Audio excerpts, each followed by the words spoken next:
Hello everyone, I am the storyteller and I am here to help you today. I know you use this video to fall asleep, so before that, like the video and subscribe to the channel. Also, where are you from and what time are you watching? Now get comfortable and relax. The fluorescent lights in the university library hummed with the same frequency as the anxiety that had been building in my chest for weeks. I pressed my palm against the scarred oak table, feeling the grooves carved by countless stressed graduate students before me, and tried to focus on the dissertation proposal sprawled across my laptop screen. The words blurred together, something about post-colonial narrative structures, but my attention kept drifting to the reflection in the dark window beside me. He was there again. The man sat 3 tables away, hunched over what appeared to be the exact same laptop as mine, a silver MacBook with a dent in the upper left corner that I'd gotten from dropping it down the stairs of my Capitol Hill apartment. But that wasn't the detail that made my skin crawl. It was the jacket. Forest green canvas with brown leather patches on the elbows, identical down to the small ink stain on the left cuff that I'd gotten from a pen explosion during my first week in Seattle. I'd noticed him initially on the number 8 bus 2 weeks ago, sitting in the back corner, wearing that same jacket. Then at Victrola on Pine Street, ordering what sounded like my usual medium oat milk cortado, extra shot. Each time he seemed to be studying me with the casual intensity of someone reading a book they'd already finished. The worst part wasn't his presence. It was how he seemed to know things. Yesterday, while I waited for the bus at the stop near Pike Place Market, he'd approached me for the first time. Up close, his features were unsettlingly familiar. The same angular jawline I saw in mirrors. The same dark hair with premature gray threads at the temples. But his eyes held a weariness that mine didn't, or at least that I didn't recognize yet. "You're thinking about switching advisors," he'd said without preamble, his voice carrying the same slight rasp mine got after too much coffee and not enough sleep. "Dr. Chen will reject your 3rd chapter revision next Thursday, the one about temporal displacement in immigrant narratives." I'd stared at him, my mouth dry. I hadn't submitted anything to Dr. Chen yet, hadn't even written a 3rd chapter. The topic he mentioned was something I'd only considered in passing, scribbled in the margins of my notebook during a particularly boring seminar. "Who are you?" I'd managed to ask. He'd smiled then, an expression that didn't reach his eyes. "Someone who's walked this path before, someone who knows where it leads." Before I could respond, the bus had arrived, and he'd stepped aside, gesturing for me to board first. I'd climbed the steps on unsteady legs, found a seat near the front, and spent the entire ride home glancing over my shoulder. He wasn't on the bus, but somehow I could still feel his presence like a weight on my shoulders. Now, in the library's artificial twilight, I watched him type with methodical precision. Every few minutes, he would pause, glance in my direction, and nod slightly, as if acknowledging some shared understanding I wasn't privy to. My phone buzzed. A text from an unknown number. "Check your voice memos from yesterday." I looked up sharply, but the man was gone. His laptop remained open, the screensaver casting geometric patterns across his abandoned table. With trembling fingers, I opened my voice memo app. I rarely used it, but sometimes activated it accidentally when my phone jostled in my pocket. There was a recording from yesterday, 3:47 p.m., around the time I'd been walking through the university district after my meeting with Dr. Chen. I plugged in my earbuds and hit play. The audio was muffled, filled with the ambient noise of traffic and footsteps, but underneath it all I could hear voices. My voice, specifically, but not one voice, 2, layered over each other like a conversation in stereo. "Should take Pine Street instead," one version of my voice was saying. "The construction on Capitol Hill will add 20 minutes. But Pine goes past the coffee shop," the other voice, also unmistakably mine, replied. "And you know what happens at the coffee shop. Not yet, but soon. The scar still bothers you when it rains, doesn't it? It will bother him more after Friday." My hands shook as I rewound the recording. The conversation continued for nearly 4 minutes. 2 versions of myself discussing routes I hadn't taken, events I hadn't experienced, And most unsettling of all, the scar on my left forearm that I kept hidden beneath long sleeves. The scar from a childhood accident that I'd never told anyone about. Not my advisor, not my few friends here, not even my family back in Ohio. I yanked out the earbuds, my breathing shallow and rapid. The library suddenly felt too small, too bright, too exposed. Students moved between the stacks like sleepwalkers, their whispered conversations creating a susurrus that seemed to follow me as I gathered my things and fled. Outside, the October rain had begun again, that persistent Seattle drizzle that seemed less like weather than a permanent atmospheric condition. I pulled my hood up and started walking toward the Ave, my mind racing through rational explanations, audio glitches, overlapping recordings, some kind of technical malfunction that had captured fragments of conversations from different times. But even as I tried to convince myself, I knew it wasn't true. The voices had been too clear, too distinct, discussing things that hadn't happened yet. My phone buzzed again, another unknown number. Take the tunnel under I-5. Don't use the pedestrian bridge. I stopped walking, rain dripping from my hood onto the cracked sidewalk. The pedestrian bridge was my usual route home, a covered walkway that cut through the middle of the campus, saving me nearly 10 minutes. I'd been planning to take it just like I did every day. I looked around, searching for any sign of the man in the green jacket, but the gray afternoon had swallowed the other pedestrians into indistinct shapes moving through the mist. Against every instinct screaming at me to ignore the message, I found myself turning toward the tunnel entrance. The underground passage was older, damper, lined with institutional tiles that had probably been white once, but had aged to the color of old teeth. Fluorescent strips cast harsh shadows, and the air smelled of rain and something else, something metallic and stale. Halfway through the tunnel, the lights began to flicker, not the random stuttering of failing bulbs, but a synchronized pulse, as if the entire electrical system was breathing. The advertising panels that lined the walls, normally displaying generic university announcements and local business ads, began to shift and change. My student ID photo appeared on every screen. Not similar photos, but the exact same image from my graduate school application, complete with the forced smile and slightly crooked tie. But underneath each photo, where my name should have been, dates scrolled in red digital text: November 15th, December 3rd, January 8th, February 22nd. All future dates, all precise to the day. I ran. My footsteps echoed off the tunnel walls, multiplying into a percussion of panic that seemed to follow me even after I emerged into the gray afternoon air. I didn't stop running until I reached my apartment building, 3 blocks away, my lungs burning and my clothes soaked with rain and sweat. Inside my studio apartment, I locked the door, turned the deadbolt, and slid the chain into place. The familiar space, secondhand furniture, books stacked on every available surface, the view of Pike Place Market from my single window, should have been comforting. Instead, it felt like a stage set, as if everything had been carefully arranged to look like my life. I made coffee with shaking hands and sat at my small kitchen table, trying to process what I'd experienced. The logical part of my mind cataloged possible explanations: stress-induced hallucinations, some kind of elaborate prank, a psychological break brought on by the pressure of graduate school and living alone in a new city. But the illogical part, the part that had kept humans alive for millennia by recognizing genuine threats, whispered something else entirely. The coffee had gone cold by the time my phone rang. Unknown number. I let it go to voicemail, but the phone immediately began ringing again.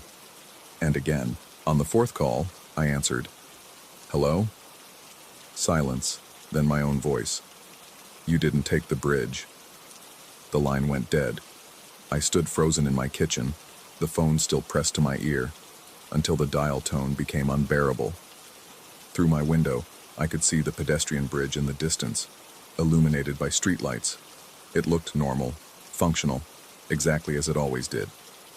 But 15 minutes later, the police cars arrived. I watched from my window as officers cordoned off the bridge, their red and blue lights painting the wet pavement in alternating colors. A news van pulled up, then another. By the time the 10 o'clock news aired, I learned that a structural inspection had revealed critical stress fractures in the bridge's support beams. The walkway had been closed indefinitely, potentially saving dozens of students from what engineers described as an imminent catastrophic failure. The news anchor, a woman with perfectly styled hair and a concerned expression, noted that the discovery was particularly fortunate given that the bridge was typically crowded with students during evening hours. No one mentioned how the inspection had been ordered, or why it had happened so suddenly. I sat on my couch, remote control loose in my hand, and tried to understand what was happening to me. The man in the green jacket, my green jacket, had somehow known about the bridge, had warned me away from danger that I couldn't have predicted. But how, and why?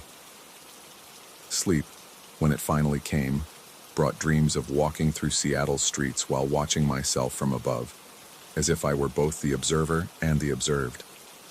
In the dreams, I knew every turn before I made it, every word before I spoke it, but I was powerless to change anything. I was walking a path that had already been walked, making choices that had already been made. I woke to find a folded piece of paper that had been slipped under my door. The handwriting was mine, the same messy scrawl I'd been struggling to make legible since childhood, but the words were ones I'd never written. The next instruction will come Thursday. You'll want to ignore it. You'll think you know better. You always do. But the coffee shop on Pine Street, the one you've been avoiding since you arrived, that's where you'll finally understand. That's where you'll meet the version of yourself who remembers. P.S. Check your left arm. The scar is spreading. I dropped the note as if it had burned me and rolled up my sleeve. The scar on my forearm, a jagged line from a childhood fall that had required 16 stitches, looked exactly as it always had. Pink and slightly raised, a permanent reminder of poor judgment and playground physics.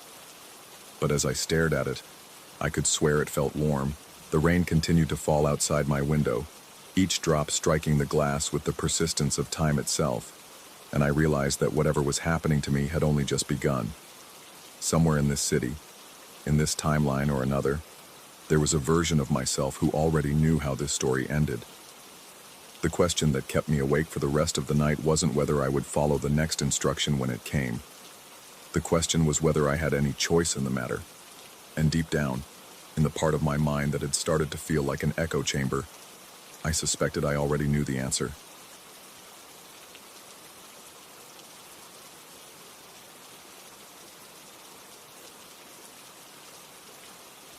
Story 2.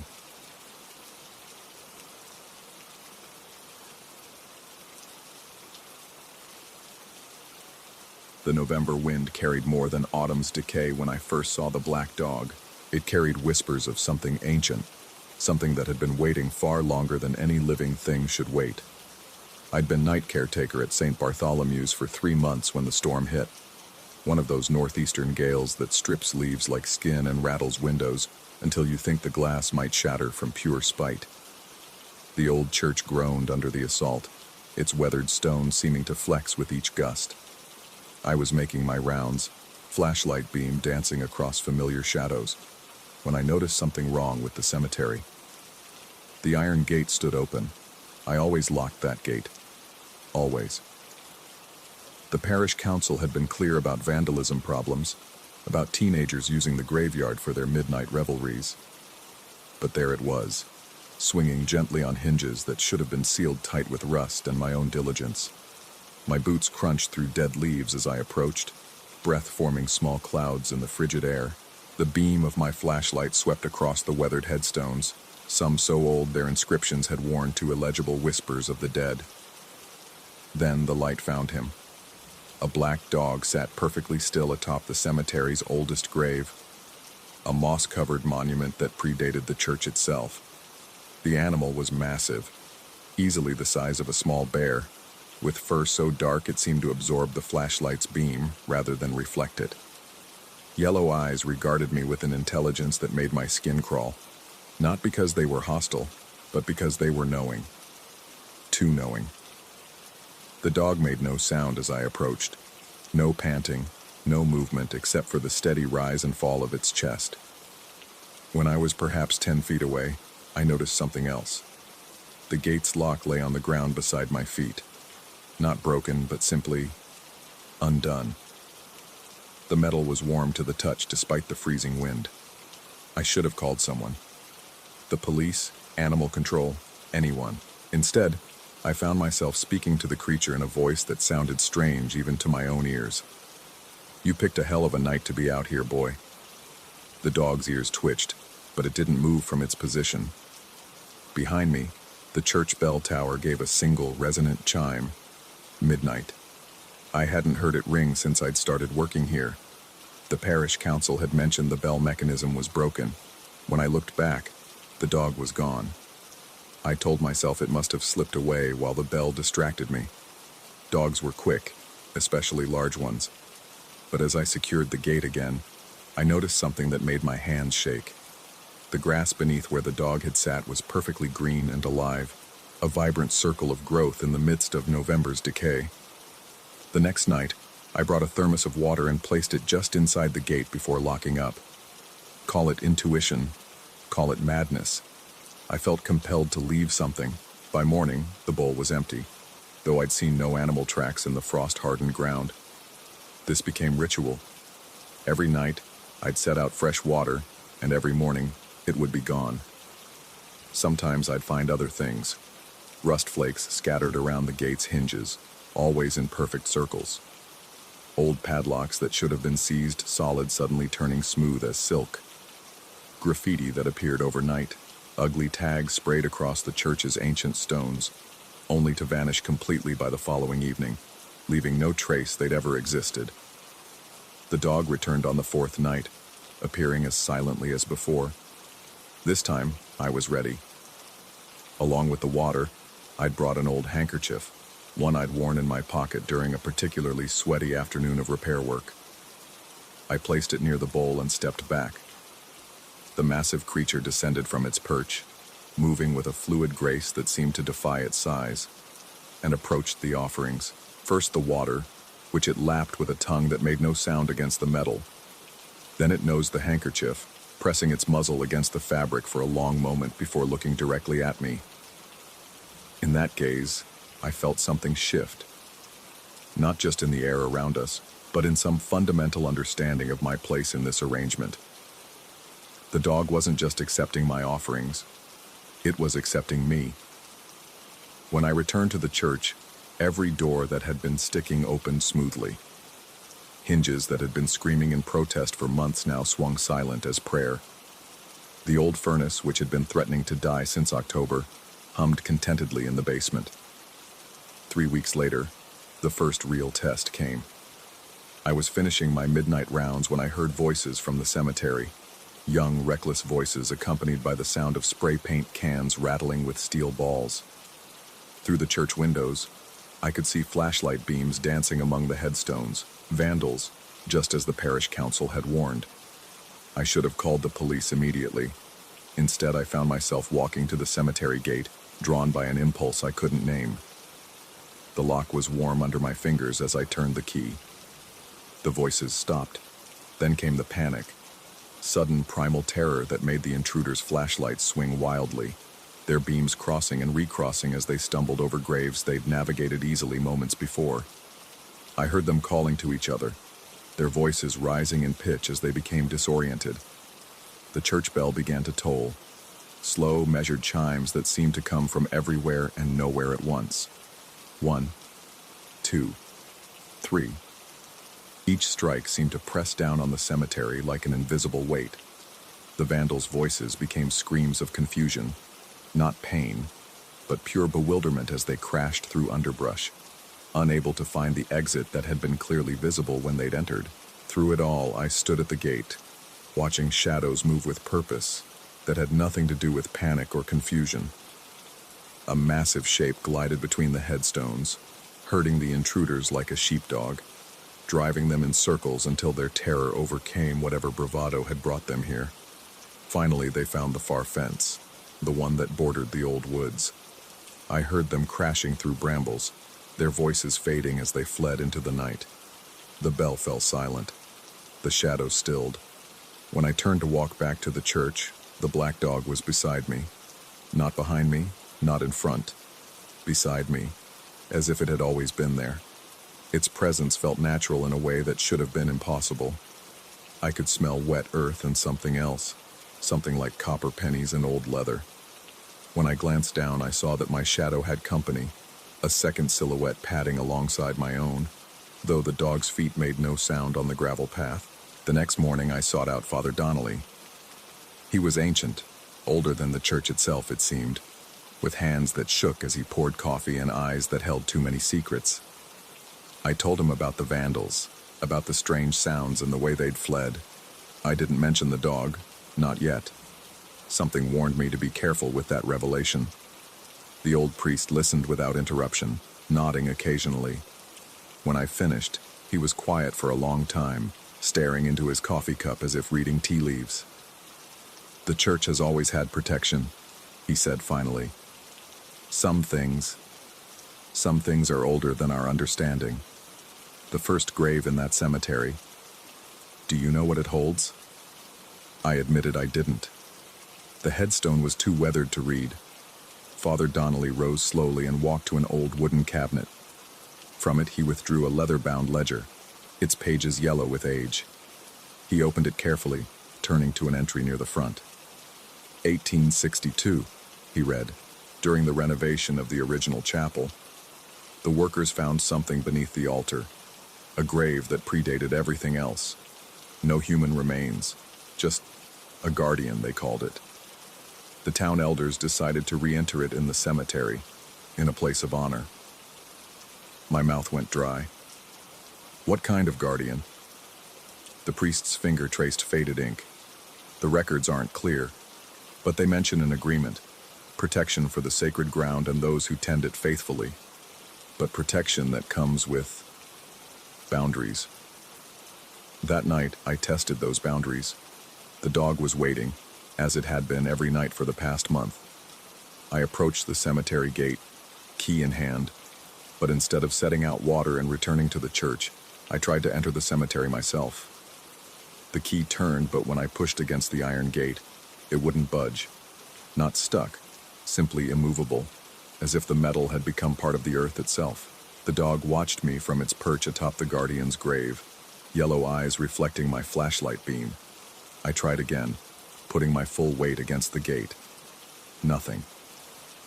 Only during the day, I asked the darkness. The church bell gave a single, soft chime, barely audible, but somehow clear as thunder in the still air. Not midnight this time. A warning. I stepped back from the gate, and immediately it swung open at the slightest touch. The message was unmistakable. I could unlock it, but I couldn't cross the threshold, not after dark. The protection extended to me, but only as long as I respected the ancient boundaries. Over the following weeks, I began to understand the full scope of our arrangement. The dog, the guardian, existed to protect the sacred ground and those who served it faithfully. But that protection came with rules that felt carved into my bones.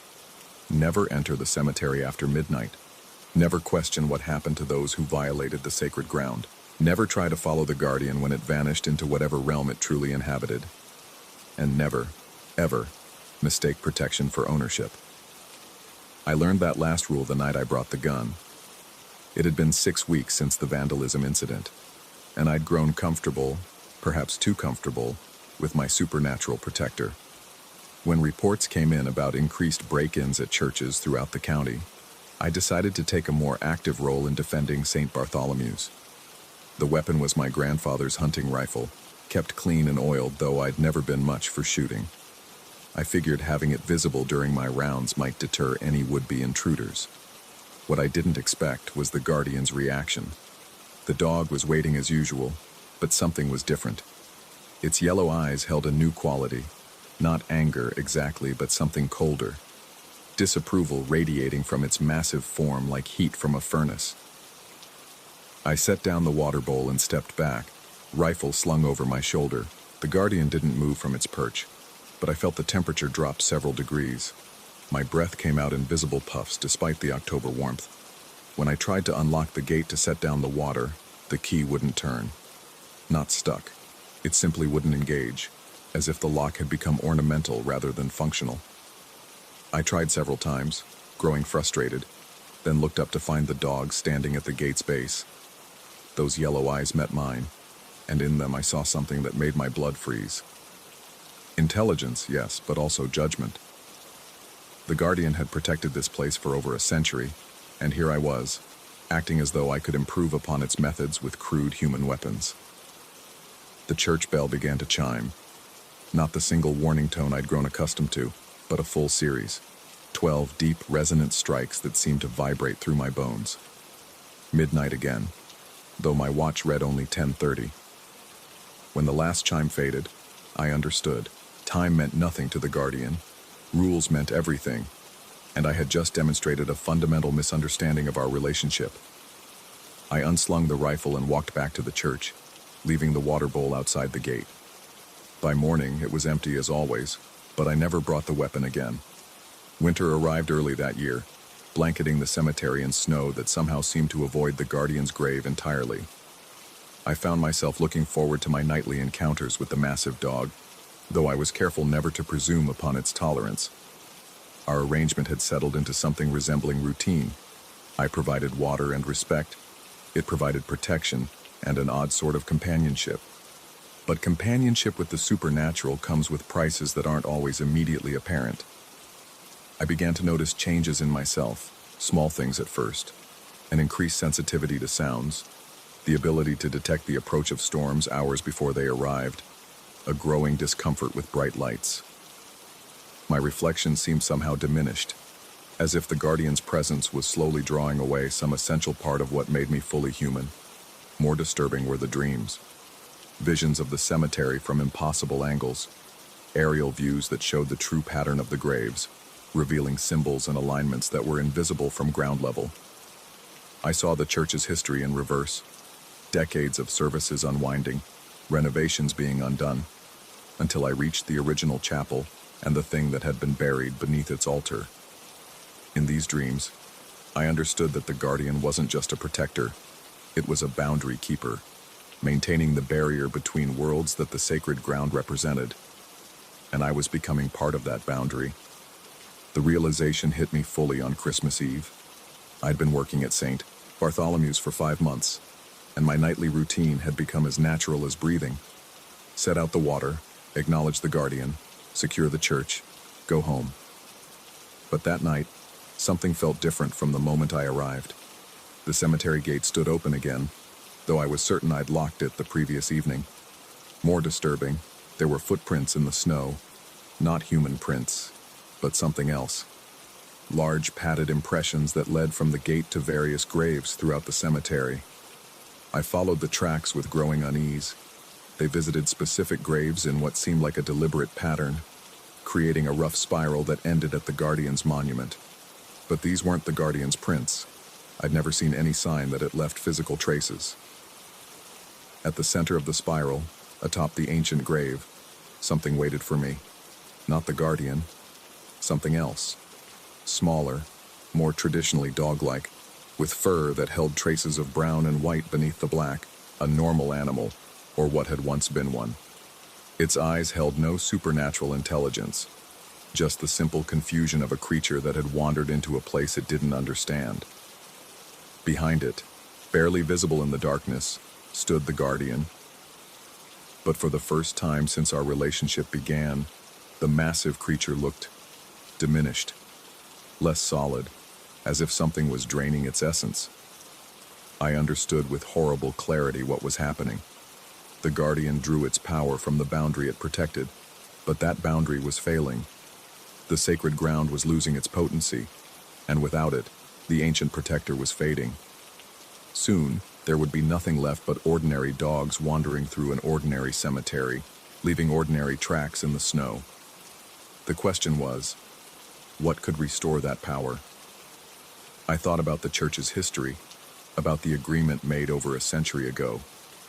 Protection for the sacred ground and those who tend it faithfully. But what if the agreement required more than just faithful tending? What if it required sacrifice? Not death. The Guardian had made it clear that violence wasn't part of its nature, but perhaps another kind of sacrifice. Perhaps the boundary keeper needed a human anchor, someone willing to bind themselves permanently to the sacred ground. I looked at my own footprints in the snow, noting how they seemed fainter than they should be, as if I was already becoming less solid.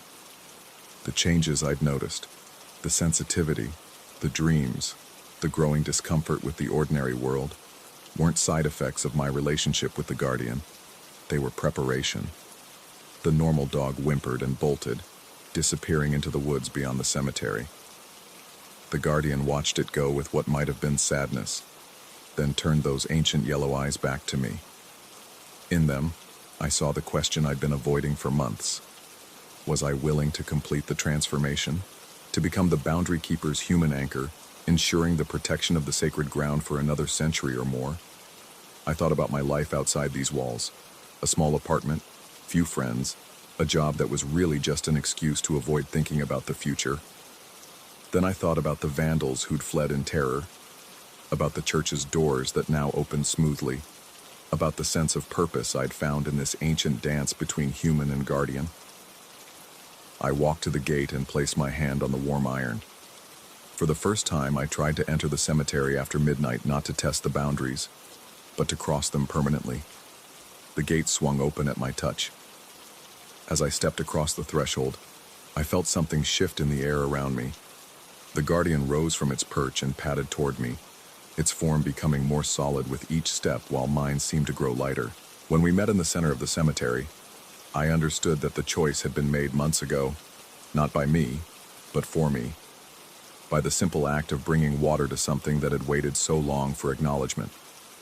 The church bell began to chime, but this time the sound came from everywhere and nowhere, marking not the hour, but a transition that had been inevitable since the November night when I'd first seen yellow eyes watching from the darkness. I don't know how much time passed, minutes or hours or days. When awareness returned, I was standing beside the guardian's grave, and the massive black dog was gone. In its place sat a smaller animal, one with familiar eyes that held just enough intelligence to understand its purpose.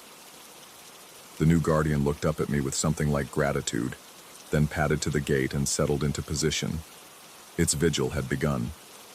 I tried to leave the cemetery then, to return to my rounds and my normal life, but my feet wouldn't carry me past the iron gate. When I reached for the bars, my hand passed through them like smoke. The boundary keeper, it seemed, kept the boundary from both sides. Now I watched the cemetery from within, while my replacement walks the rounds I once walked. He's a good man. They always choose carefully, and he's already begun to notice the small gifts the sacred ground provides. Doors that open smoothly, problems that solve themselves, a sense of purpose that grows stronger each night. Soon he'll start bringing water to the creature that watches from the guardian's grave. He'll think it's his choice, his compassion for a stray animal. He won't understand until much later that the water isn't really for the guardian, it's for him. A way of acknowledging the relationship that already exists, the bond that began forming the moment he accepted the position. I want to warn him, to explain what he's walking into, but the rules are older than my desire to help, and some choices must be made without understanding their true cost. Besides, I've come to realize that warning him would be cruelty, not kindness. After all, where else would any of us find such perfect purpose? The church bell tolls midnight as I write this, though time means something different now. I exist in the spaces between seconds, in the pause between the bell's strike and its echo. My job is to maintain the boundary, to ensure that the sacred ground remains sacred for another century or more. And sometimes, when the moon is dark and the wind carries whispers of things that should stay buried, I catch glimpses of the others, previous keepers, previous guardians, all of us bound together in an endless chain of protection and sacrifice. We are the watchers in the darkness, the guardians of the gate between worlds. And we are never, ever alone. The water bowl sits empty by the cemetery gate, waiting for tomorrow night's refill.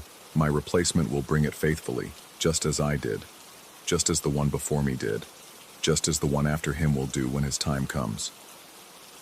Some things are older than understanding. Some agreements run deeper than choice, and some boundaries require more than walls to maintain them. They require us.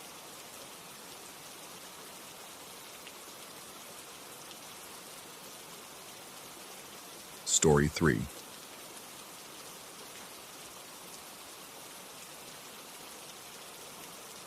The brass numbers on the door had tarnished to the color of dried blood. 208. I should have taken that as a warning, but after 12 years running emergency calls, I'd grown numb to omens. What I needed was cheap rent and a view that didn't include traffic lights or strip malls. The Victorian apartment building in downtown Kansas delivered both, along with a perfect sight line to Elmwood Cemetery's weathered headstones stretching toward the horizon like broken teeth. Mrs. Chen from the management company had seemed eager to close the deal, almost pushing the keys into my palm before I'd finished the walkthrough. The apartment was decent enough. Hardwood floors that creaked with character, tall windows that caught the afternoon light, and thick walls that promised silence after long shifts at the hospital. The kind of place where a paramedic could finally get some sleep. That was 6 weeks ago. Now I measure time differently, not in shifts and emergency calls, but in the space between sleeping and that precise moment when my eyes snap open at 3:08 a.m., my body rigid as a corpse on a gurney. It started on the third night. I'd worked a brutal double, dealing with everything from cardiac arrests to overdoses, and collapsed into bed around midnight. Deep sleep had been pulling me under when something yanked me back to consciousness with surgical precision. The red numerals on my alarm clock glowed, 3:08. My body wouldn't respond to my brain's commands to move. Sleep paralysis, I told myself. Occupational hazard for someone with my schedule. But paramedics are trained observers, and what I observed made my medical training feel useless. Shadows were moving under the bathroom door, not shapeless darkness, but distinct forms. Feet, human feet walking from left to right, always in the same direction, toward the hallway that led to the building's main corridor. The paralysis broke after what felt like hours, but was probably seconds. I stumbled to the bathroom, flicked on the light, and found nothing but cracked tile and a medicine cabinet that reflected my own hollow-eyed face. The logical part of my mind cataloged possible explanations. Stress, sleep deprivation, the adjustment period to a new environment. The part of my mind that had seen too many things that couldn't be explained kept cataloging details. The pattern repeated. Every night at 3:08, the awakening. Every night the feet, always moving in the same direction, always toward the corridor. By the end of the first week, I'd started timing them. 37 seconds from when they appeared to when they disappeared past the doorframe. Consistent as a heartbeat. The shower incident happened on day 10. I'd been avoiding long baths, preferring quick rinses that wouldn't give my imagination time to wander. But after a particularly grim call involving a car accident, I needed hot water to wash away more than just the physical residue of the job. I stepped into the shower stall and turned on the tap, watching clear water cascade down the drain. In the mirror of the glass shower door, the water ran red. I pressed my face against the glass, staring at my reflection surrounded by what looked like diluted blood spiraling down the drain. My rational mind insisted on a test. I cupped my hands under the flow. Clear water, lukewarm, smelling faintly of chlorine. I held my wet hands up to the mirror. Clean. No trace of red on my palms or fingers. I stepped out of the shower and examined the drain directly. Clear water, as it should be. But in the reflection of the chrome fixture, in the mirror above the sink, in every reflective surface except direct observation, red water, thick as syrup, endless as guilt. That's when the music started. Piano music, specifically. Hymns that sounded like they'd been composed when the cemetery outside my window was still accepting fresh graves. The melody drifted through the walls, always from the direction of apartment 210. Old spirituals and funeral dirges played with the measured pace of someone who had all the time in the world and nowhere else to be. I knocked on 210's door the following evening. The woman who answered looked to be in her 70s, with silver hair pulled back in a practical bun, and eyes that held the particular wariness of someone who'd lived in cities long enough to know that strangers usually brought problems. The piano music, I began, then realized how the complaint might sound. It's beautiful, actually. Just wondering if you could maybe... I don't own a piano, she interrupted, her voice carrying the flat certainty of someone stating an obvious fact. Haven't played since I was a girl. These walls are too thin for an instrument like that anyway. She gestured toward the shared wall between our apartments, and I could hear the truth in her observation. The building's construction was solid but old, and sound traveled freely between units. If she had a piano, I would have heard her practicing scales, stumbling through difficult passages, the inevitable mistakes that come with learning. Instead, I heard only those perfect mournful hymns that seemed to emerge from the walls themselves. Maybe someone else in the building. Building's mostly empty, she said, already closing the door. Just you, me, and old Mr. Peterson on the first floor. He's got arthritis too bad for piano playing. I spent that night lying awake, listening to Amazing Grace seep through the plaster like water through limestone. The melody was note perfect, but there was something wrong with the timing. Too slow, too deliberate, as if each note was being held just a fraction longer than it should be. Like music played for the dead, who have nowhere to hurry toward. The discovery of the key happened by accident. I'd been trying to trace the source of a draft that made the apartment cold despite the building's decent heating system. The chill seemed to emanate from the floor near the hallway entrance, so I got down on my hands and knees with a flashlight, examining the baseboards for gaps. That's when I noticed that one of the floorboards didn't quite align with the others. The wood grain was similar but not identical, and the nails holding it down looked newer than the surrounding hardware. When I pried it up with a kitchen knife, I found a cavity underneath containing a single object, an iron key, black with age and roughly the size of my palm. The key was ornate in a way that modern hardware rarely is, with intricate scrollwork along the shaft and a head shaped like a cross. More interesting was its position. When I held it up to the floorboard opening, it pointed directly toward the hallway door. A perfect alignment, as if it had been placed there with surveyor's precision. I'd been holding the key for less than a minute when I heard them. Footsteps in the hallway outside my apartment, slow and measured. Not the quick stride of someone heading home from work or the shuffle of elderly Mr. Peterson making his way upstairs. These were the steps of someone with purpose, someone who walked the same route every night and knew exactly where each floorboard would creak. The footsteps stopped directly outside my door. I held my breath, waiting for a knock that never came. Instead, I heard something that made the hair on my arms stand up. The sound of a key turning in a lock. Not my lock, some other lock, somewhere else in the building. The metallic click echoed through the walls, followed by the groan of an old door opening and closing. Then silence. I waited another 10 minutes before opening my door and checking the hallway. Empty. The corridor stretched in both directions, lit by a single bare bulb that cast everything in sepia tones. All the apartment doors were closed, and I could hear the familiar sounds of evening life. A television from 210, water running through pipes, the building's heating system cycling on. But I could also hear something else. Piano music, fainter than before, as if it was coming from much farther away. Not from 210, not from any apartment in the building. From somewhere beneath us maybe, or beyond the walls entirely. I went back inside and researched the building's history, diving into digitized newspaper archives and city records. What I found made me understand why Mrs. Chen had been so eager to get someone into 208.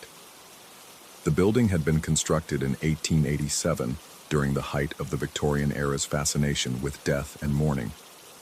But it hadn't originally been an apartment building. For its first 30 years, it had served as the caretaker's lodge for Elmwood Cemetery, housing the men responsible for maintaining the grounds and watching over the dead.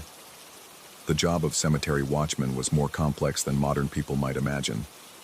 Before electric lighting and modern security systems, graveyards were vulnerable to body snatchers, vandals, and the occasional grave robber looking for jewelry buried with the deceased. Watchmen worked in shifts, patrolling the grounds and maintaining a vigilant presence throughout the night. According to the records, the system had worked efficiently until 1918, when a flu epidemic overwhelmed the city's burial capacity. The cemetery expanded rapidly, and with it, the number of watchmen needed to patrol the grounds. The building was divided into apartments to house multiple families, but the watch system continued. Each apartment took responsibility for monitoring a specific section of the cemetery during assigned hours. The most interesting detail was in a notation from 1923. Night watch rotation maintained by residents of Lodge 208, sentinel duty 0300-0400 hours, primary corridor oversight. Room 208, the 3 a.m. hour, primary corridor oversight. I was living in an apartment that had been designed as a watchtower, and according to these records, 208 was responsible for monitoring the main pathway through the cemetery, the route that connected the old section near the building to the newer graves spreading west toward the city limits. That night, I deliberately stayed awake past 3 a.m., holding the iron key and watching the clock. At 3:07, I positioned myself near the bathroom door where I'd been seeing the shadow feet. At 3:08 exactly they appeared, but this time, I was ready for them. Following an impulse I couldn't explain, I held up the key and turned it counterclockwise, as if opening a lock.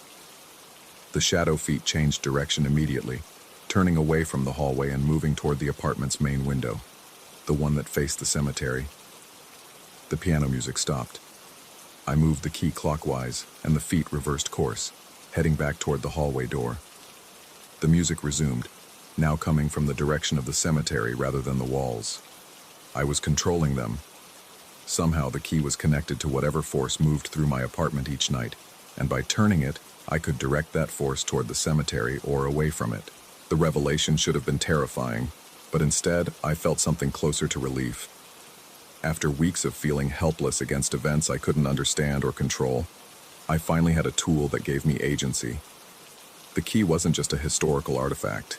It was functional hardware for a system that had been operating for over a century. I began experimenting. If I positioned the key pointing toward the cemetery and turned it at 3:08, the shadow feet would move directly toward the window, and the night would remain quiet. The piano music would play softly from outside, barely audible, like a lullaby for the dead. But if I forgot to turn the key, or turned it in the wrong direction, the feet would head toward the hallway, and the music would grow louder, seeping through the walls with increasing intensity. The pattern became a ritual.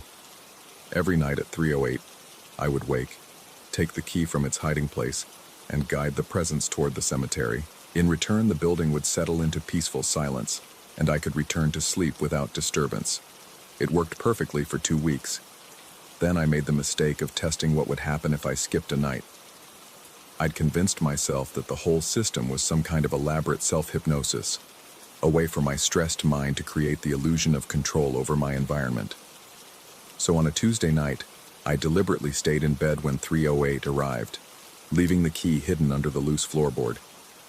The shadow feet appeared as usual, but instead of their typical 37-second walk toward the hallway, they lingered. I could see them shifting position under the door, as if the presence was testing different directions, looking for guidance that wasn't coming. Then they began to multiply. First one additional set of feet, then another, then more than I could count. They moved in different directions, some toward the hallway, some toward the kitchen, some toward my bedroom. The apartment filled with the sound of footsteps, not just under the bathroom door, but throughout every room, as if dozens of people were walking through my space simultaneously. The piano music exploded into a cacophony of overlapping hymns. Each one played at a different tempo, creating a wall of discordant sound that seemed to press against my eardrums from inside my skull. I could feel the music vibrating through the floorboards, rattling the windows, making the building itself hum like a tuning fork. I stumbled out of bed and retrieved the key, my hands shaking as I tried to determine which way to turn it. The shadow feet were everywhere now, and pointing the key toward the cemetery didn't seem to help. If anything, the presence grew stronger, as if my delayed response had broken some crucial timing mechanism. It took until sunrise for the building to quiet down. As the first light hit the cemetery headstones, the footsteps faded, and the piano music diminished to its usual background whisper. But the message was clear. The system required precision. 3:08 a.m. exactly, not 3:10 or 3:15. The building had been designed to transfer its watchman duties to whoever lived in 208, and if that person failed to fulfill their responsibilities, the building would continue the work itself, using whatever consciousness happened to be available.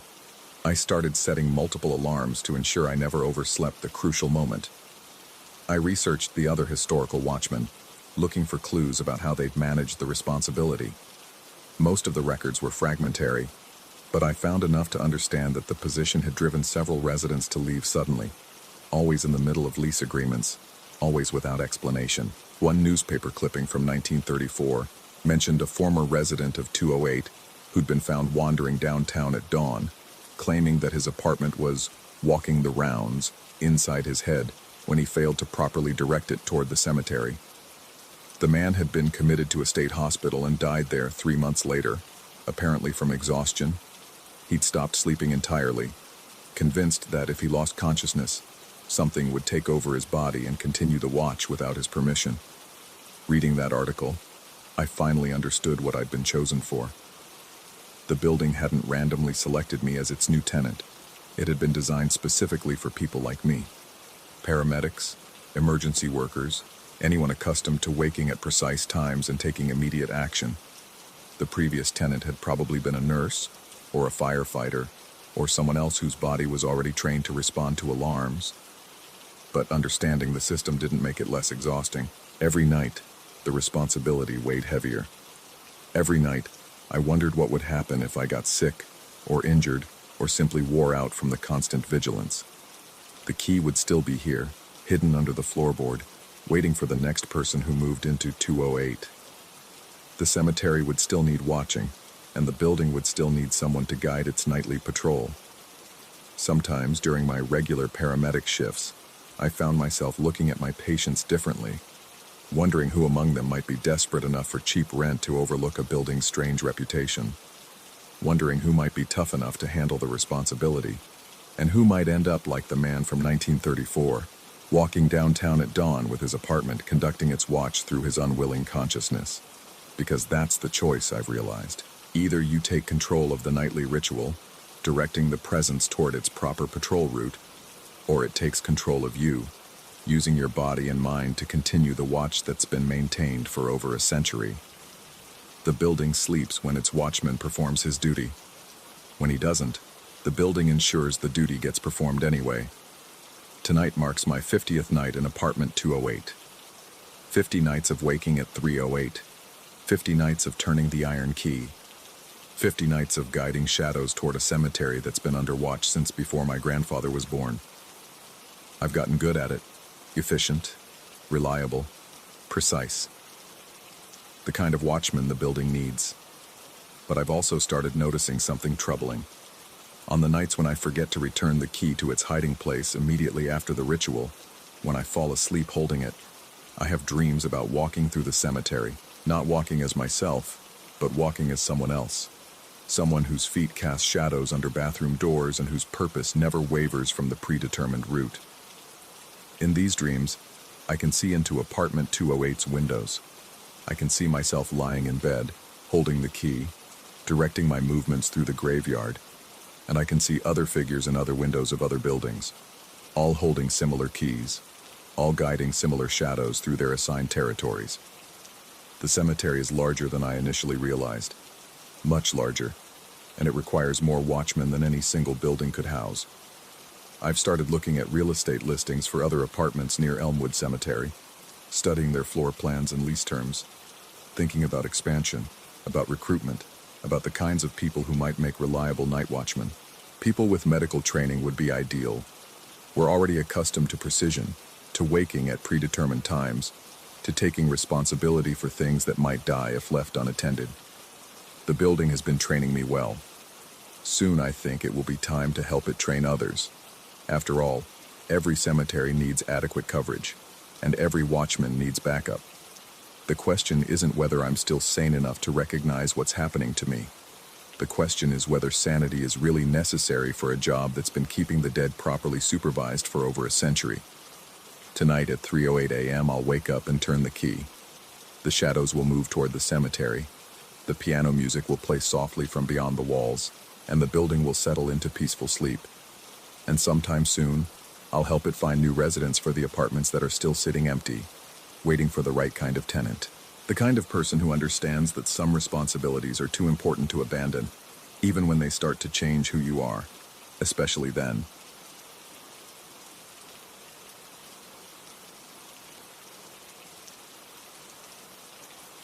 Story 4.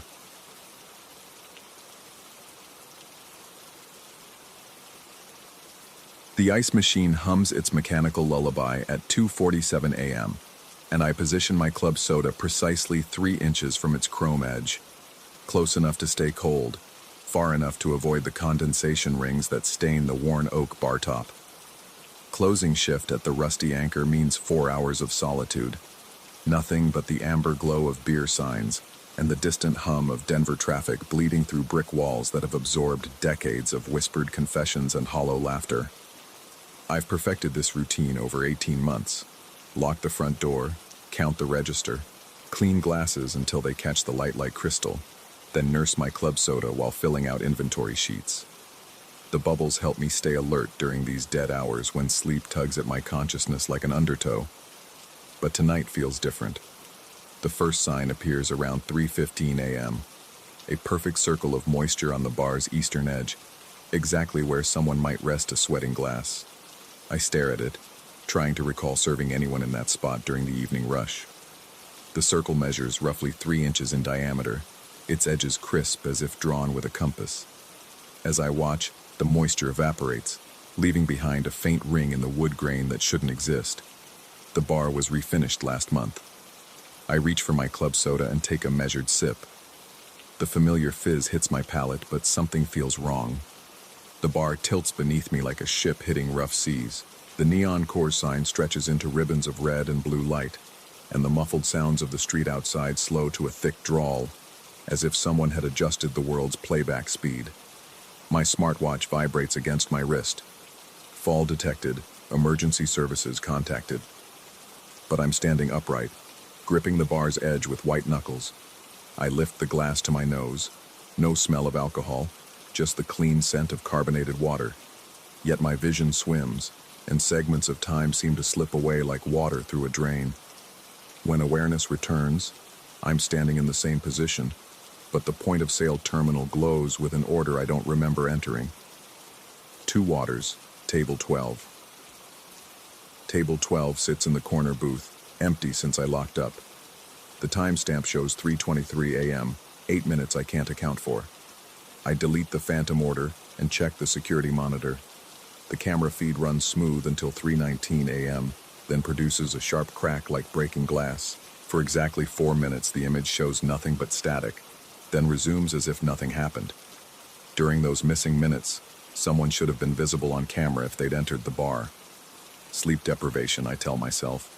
Closing shifts for 6 weeks straight can scramble anyone's perception. But my hands shake as I pour the remaining club soda down the drain and rinse the glass 3 times. The next morning, I wake to a notification on my phone, a health alert I never configured. Avoid serving yourself from the east side of the counter. The message includes no sender information, appearing in my phone's standard notification format, as if generated by the device itself. I scroll through my health app settings, finding no trace of such a warning system. At the bar that evening, I arrive early to examine the east side more carefully. The wood shows no visible damage, but running my fingers along the surface reveals a slight depression where the condensation ring appeared, as if something had pressed into the grain while the wood was soft and new, decades ago. That night, I keep my club soda on the western edge, as far from the ice machine as possible. The bar feels different, charged with a subtle electricity that makes my skin crawl. Around 2:30 a.m., I notice a figure reflected in the mirror behind the liquor bottles, someone sitting at the far end of the east side, exactly where the circle had appeared. When I turn around, the stool sits empty. I check the reflection again. Nothing. But on the bar's surface, a fresh napkin lies folded beneath where the figure had been sitting.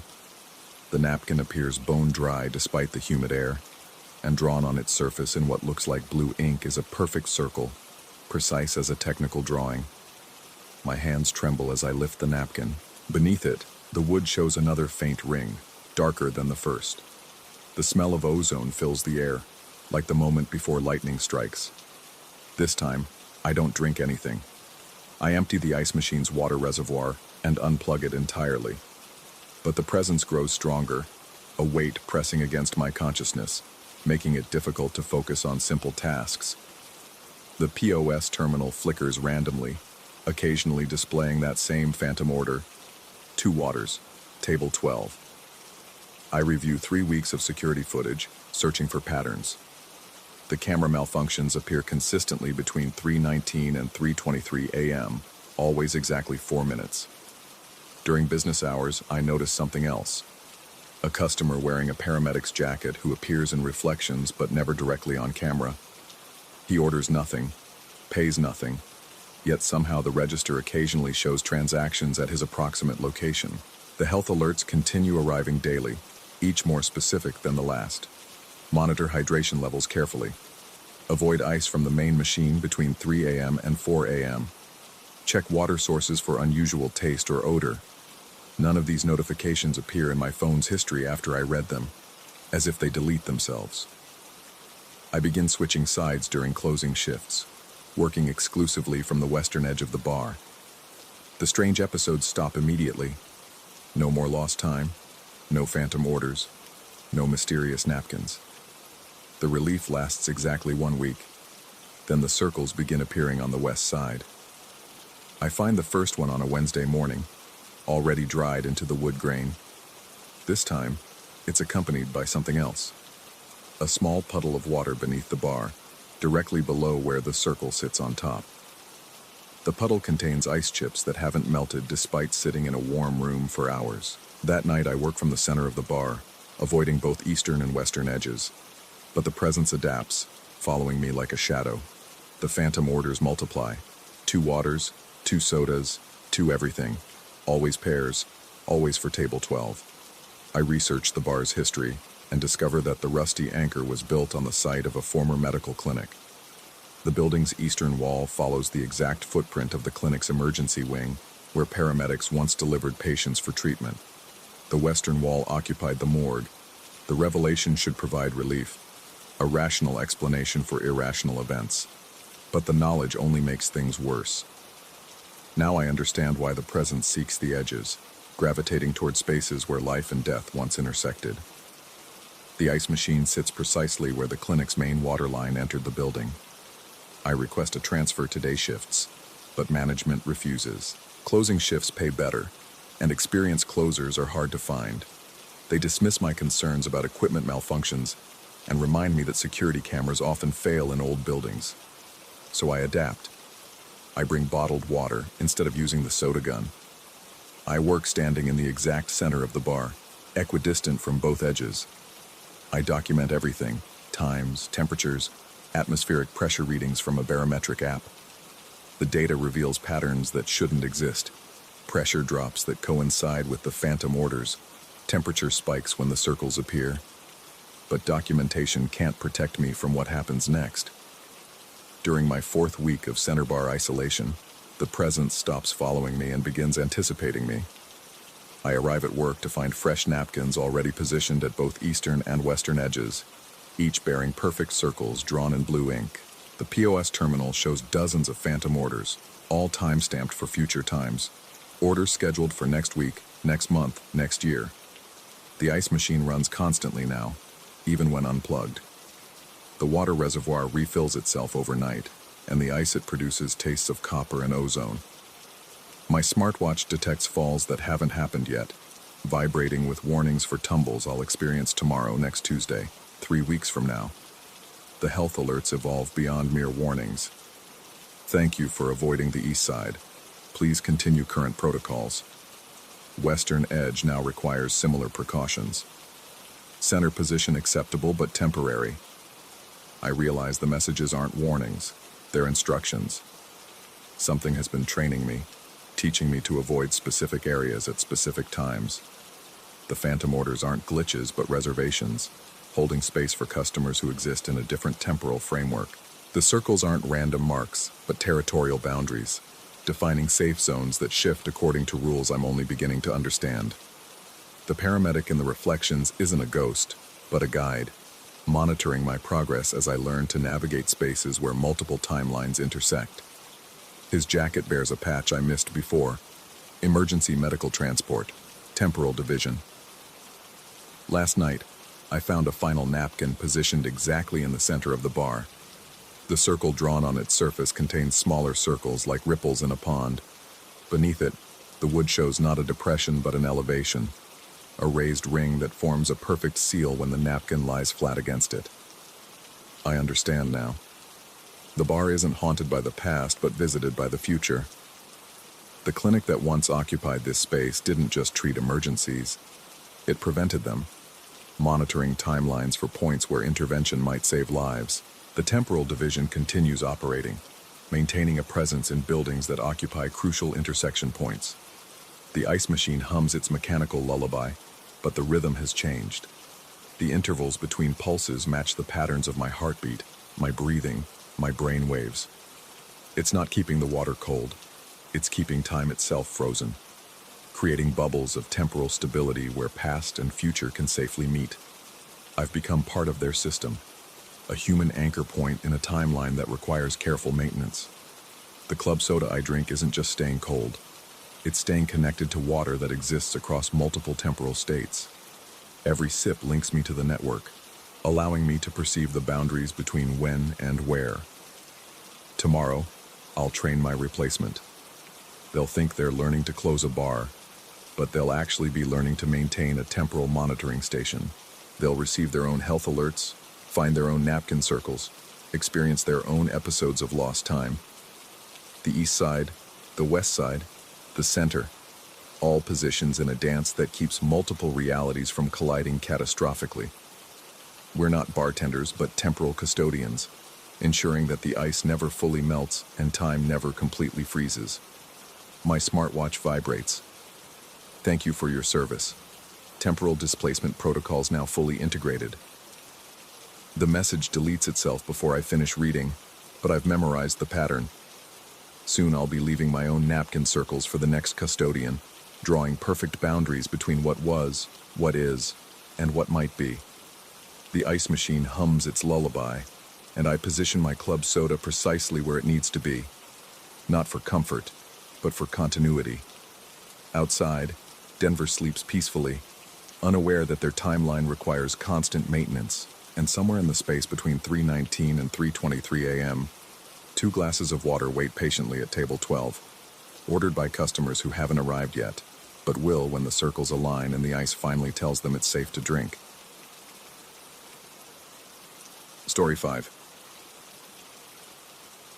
The water was colder than death that October night, seeping through my wetsuit like liquid ice as I descended toward the submerged sedan.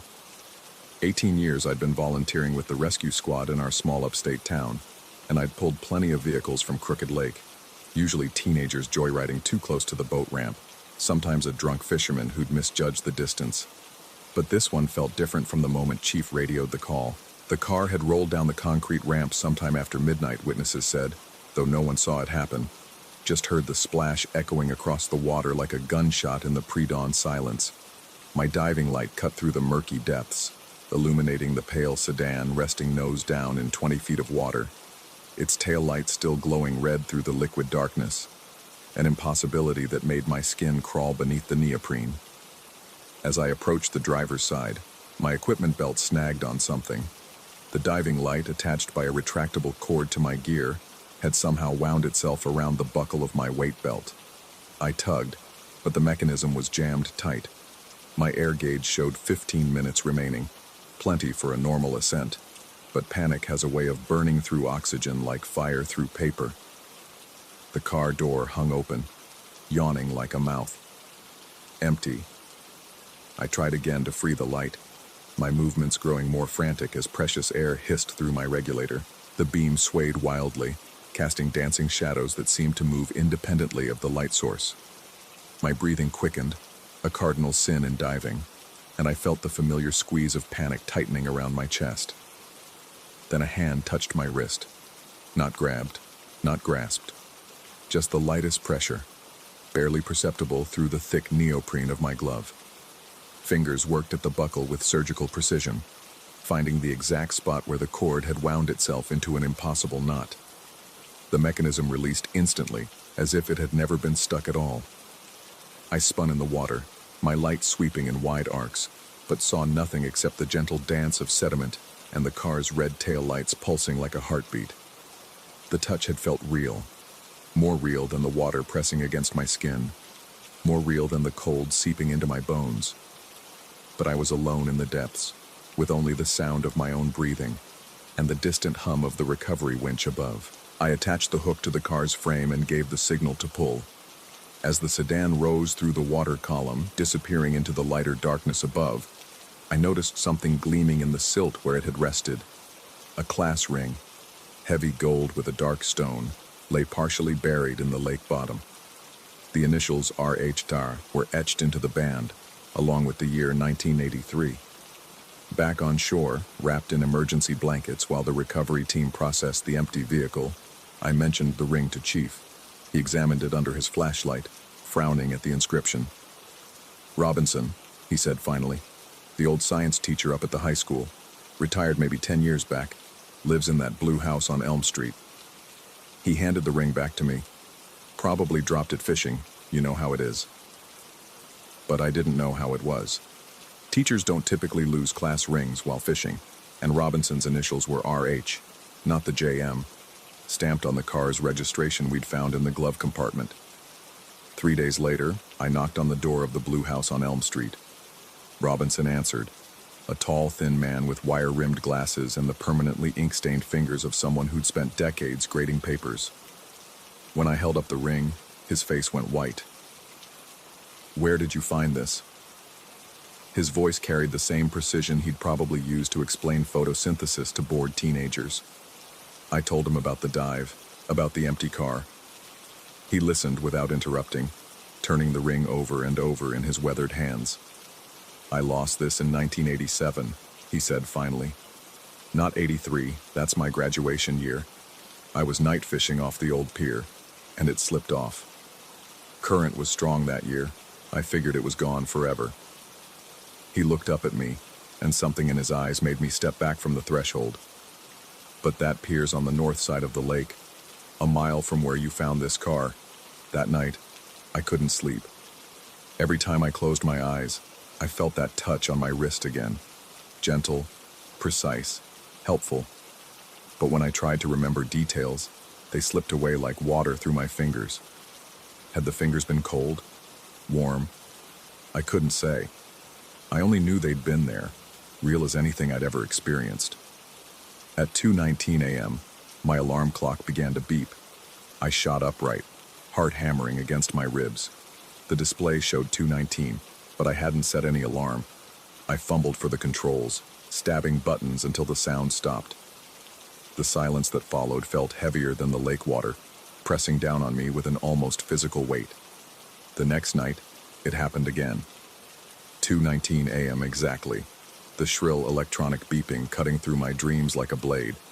This time I was ready, watching the clock face as the numbers flipped. 2:18, 2:19, and the alarm erupted into sound despite every setting showing off. I began unplugging the clock before bed, but it made no difference. The beeping came anyway, somehow emanating from the silent device. When I moved to a different bedroom, the sound followed. When I threw the clock in the garage, I could still hear it through the walls, that insistent rhythmic pulse counting out seconds in the deep of night. On the fourth night, I ignored it, let it beep until the sound became part of the darkness, weaving itself into my dreams. But in the morning, I found something that made my blood run cold, a puddle of clean, clear water just inside my front door, not dripping from the ceiling, not tracked in on shoes. Just there, perfectly round, like someone had placed it deliberately. The puddle dried by afternoon, leaving no stain, no trace except the memory of its impossible presence. But that night when the alarm sounded at 2:19, I found myself getting dressed, pulling on my jacket, walking to the truck without conscious decision. My hands moved independently, turning the key, shifting into drive, following the familiar route to Crooked Lake. The access road was empty, the boat ramp gleaming wet under my headlights, though no rain had fallen for days. I parked where the recovery truck had been that first night and walked to the water's edge. The lake stretched before me, black as tar, its surface unnaturally still. No wind, no waves, Not even the gentle lapping that usually accompanied the night sounds of frogs and insects. The silence was complete. I stood there for exactly 7 minutes. I know because I checked my watch obsessively, the way you do when every instinct screams that you should run. At 2:26, the winch cable that remained coiled on the concrete ramp began to move. The hook at its end lifted slightly, rotated once in a perfect circle, then settled back into position. One rotation, clockwise, precise as a clockmaker's movement. I ran then, sprinting to the truck with a speed that surprised me, but even as I drove away, checking the rear view mirror for something, I knew I'd be back. The knowledge sat in my chest like a stone, cold and undeniable. The pattern established itself with mechanical regularity. Every night at 2:19, the alarm. If I ignored it, water appeared at my door, sometimes a puddle, sometimes wet footprints leading from nowhere to nowhere, once a perfect handprint on my bedroom window. But when I went to the lake, when I stood witness to that single, deliberate rotation of the winch hook, the water never came. I began researching the lake's history, spending hours in the library basement poring over yellowed newspapers and dusty municipal records. Crooked Lake had claimed its share of victims over the decades, drownings mostly, with the occasional boating accident. But one story caught my attention.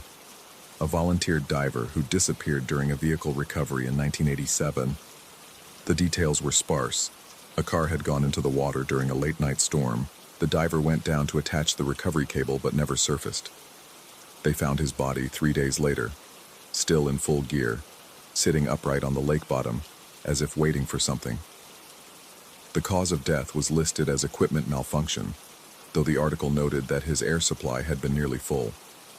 The diver's name was Mitchell. He'd been 28, unmarried, and had lived alone in a trailer on the outskirts of town.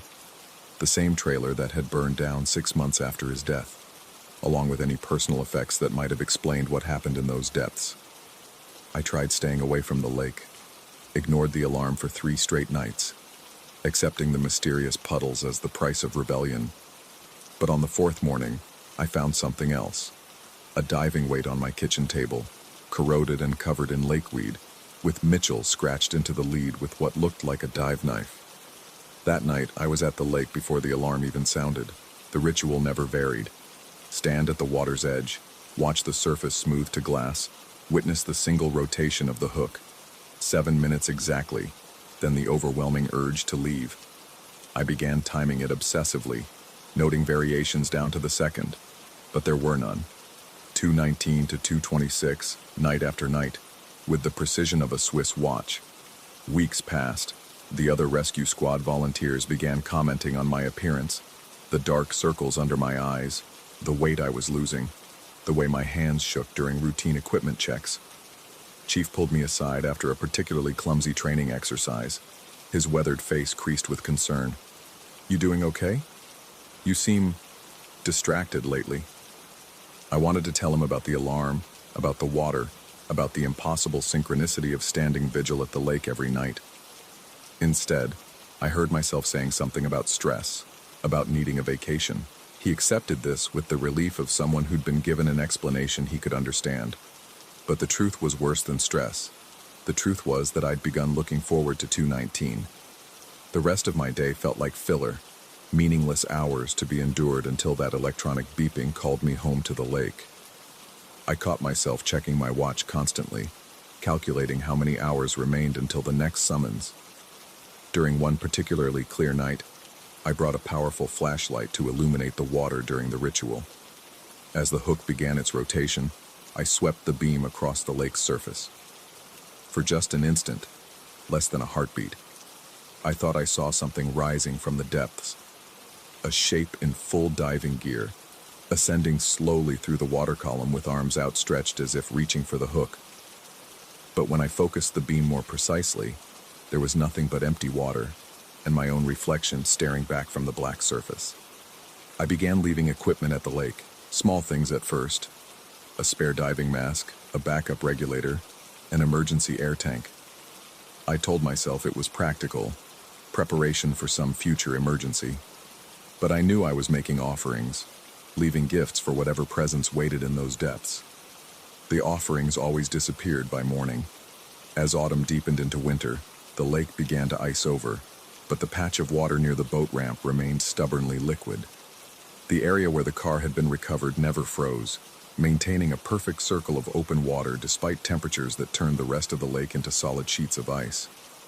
Standing at the edge on those bitter nights, my breath forming clouds in the sub-zero air, I could feel warmth rising from that impossible circle of open water. Not the warmth of geothermal springs or industrial runoff, but something else. The warmth of presence, of attention, of patient waiting. On Christmas Eve, the alarm failed to sound. I lay awake in the darkness, watching the clock face. 2:18, 2:19, 2:20. Nothing. The silence felt wrong, incomplete, like a symphony cut off mid-note. By 2:30, I was dressed and heading for the truck, drawn by an urgency I couldn't name. The lake was different that night. The circle of open water had expanded, spreading outward like a slow infection. Steam rose from its surface despite the crystalline air, and the winch cable lay completely submerged, invisible beneath the dark water. I stood at the edge longer than usual, waiting for something that never came. No rotation of the hook, no subtle movement to mark the ritual's completion. Just the silent water and the weight of watching eyes I couldn't see. When I finally turned to leave, I found wet footprints in the snow behind me. Boot prints precisely my size, leading from the water's edge to where I stood. But I'd approached from the parking area, 50 yards to the east. The prints had no beginning, no connection to any possible source. They simply appeared at the water and ended at my feet. Walking back to the truck, I noticed the footprints were filling with water rather than snow, as if something warm and wet was seeping up from below. By the time I reached the parking area, they'd become a line of dark puddles stretching across the frozen ground like a trail of breadcrumbs leading back to the depths. The next night, the alarm resumed its schedule, but something fundamental had changed. The ritual felt different now, less like witnessing and more like participating. When the hook rotated, I found my own hand moving in the same clockwise circle, tracing the motion in the air above my head. When it stopped, I stopped, perfectly synchronized with whatever presence controlled that mechanical dance. I began bringing diving gear to the lake, not to use. I wasn't that far gone yet, but to have it close. The familiar weight of the tank on my back, the smell of neoprene and salt water, the feeling of being prepared for descent. I'd stand at the water's edge in full gear, mask pushed up on my forehead, regulator hanging loose around my neck. Waiting.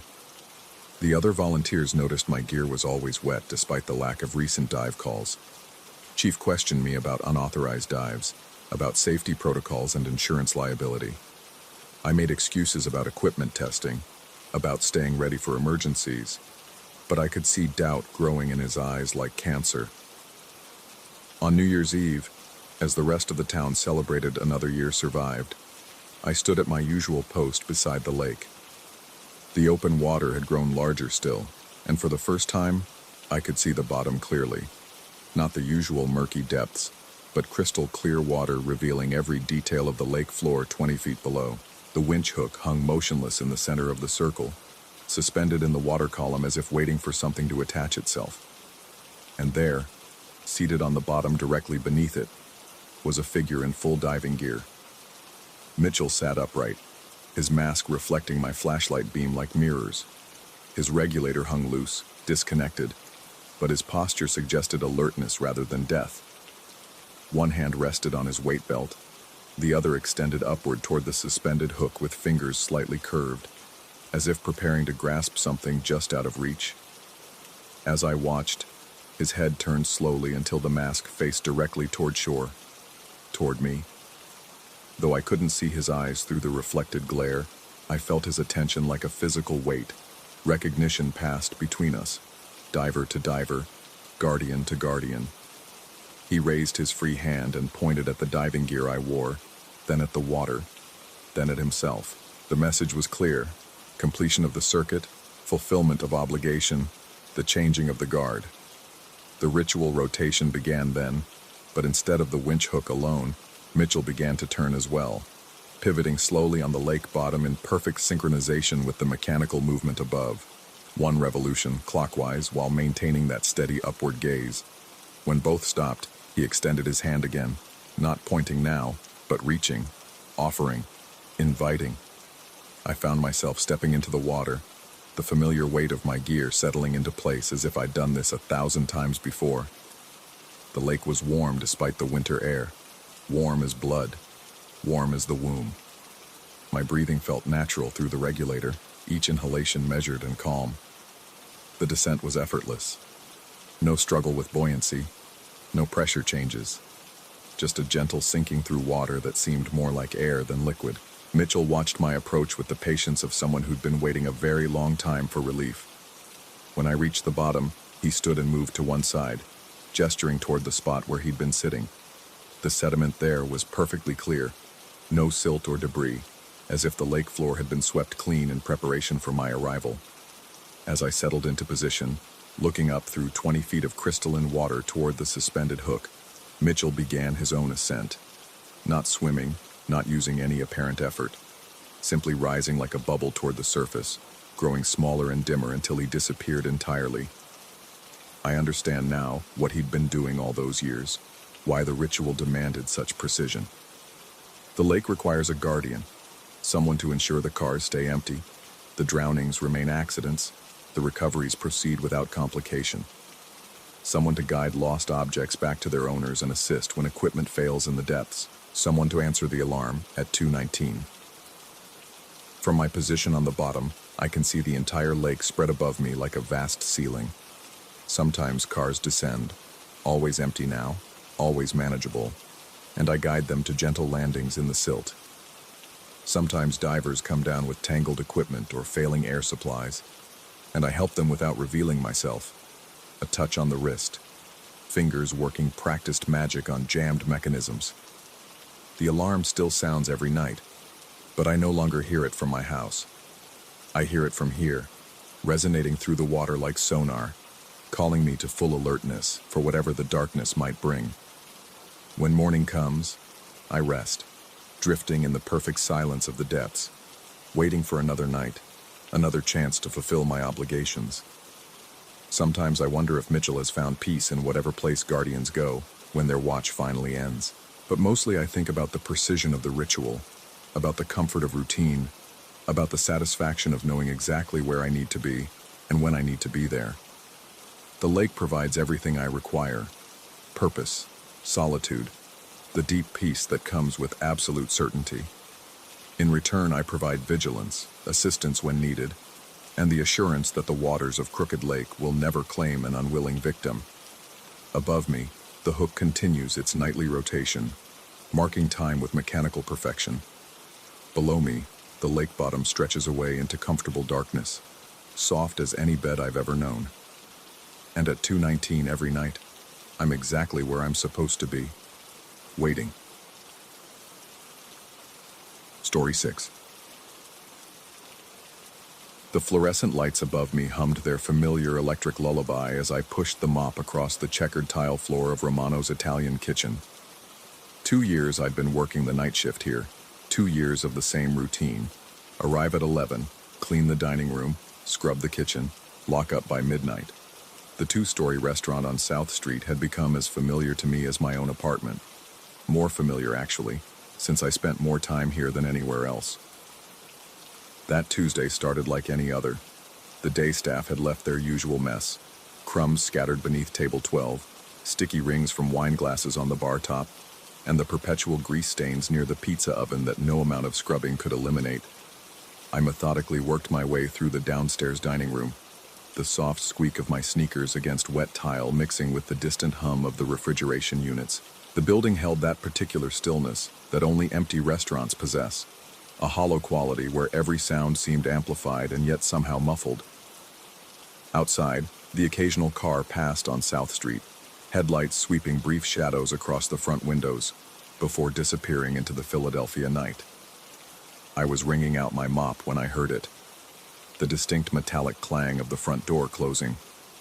The sound reverberated through the empty space, followed by the measured footsteps of someone climbing the wooden stairs to the second floor. My hands froze on the mop handle. The door was locked.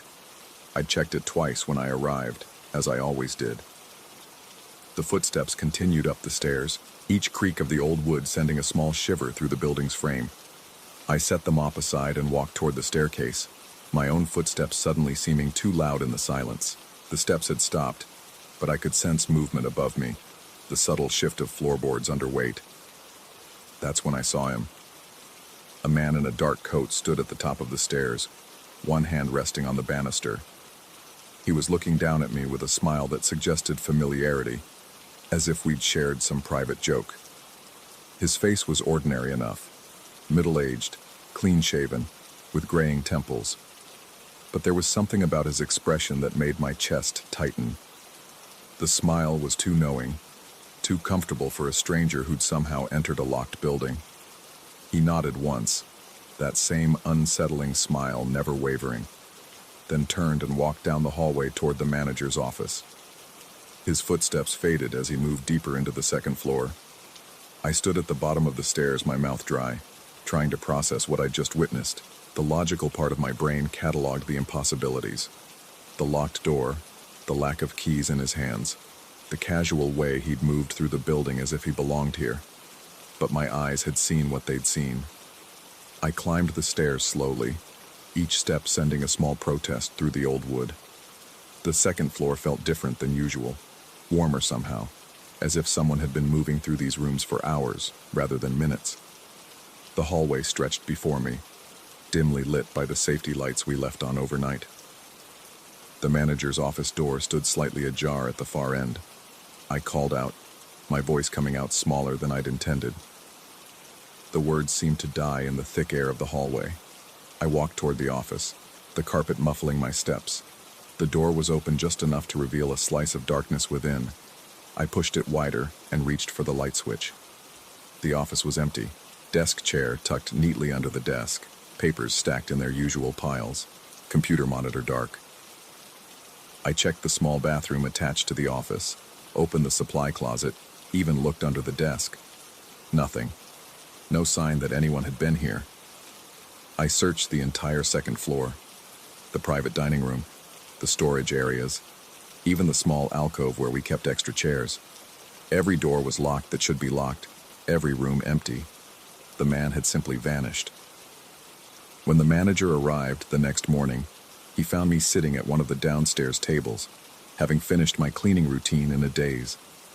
He was a thin, nervous man who managed the restaurant like he was perpetually expecting an inspection. "You look like hell," he said, hanging his jacket on a chair. "Everything okay last night?" I told him about the man, about the footsteps, about searching the second floor. He listened with the expression of someone humoring a child's story about monsters under the bed. "Who did you let in?" he asked finally. The question hit me wrong. "I didn't let anyone in. I told you the door was locked." He disappeared into his office for 20 minutes, then returned with a tablet showing the security footage from the previous night. We watched together as the grainy black and white images played out on the small screen. There I was, mopping the floor. There was the timestamp showing 11:47 p.m., the exact moment I'd heard the door close. On the screen, I could see myself stop, set down the mop, and walk toward the stairs. But the screen showed only me, alone, moving through empty space, climbing stairs by myself, searching rooms where no one else appeared.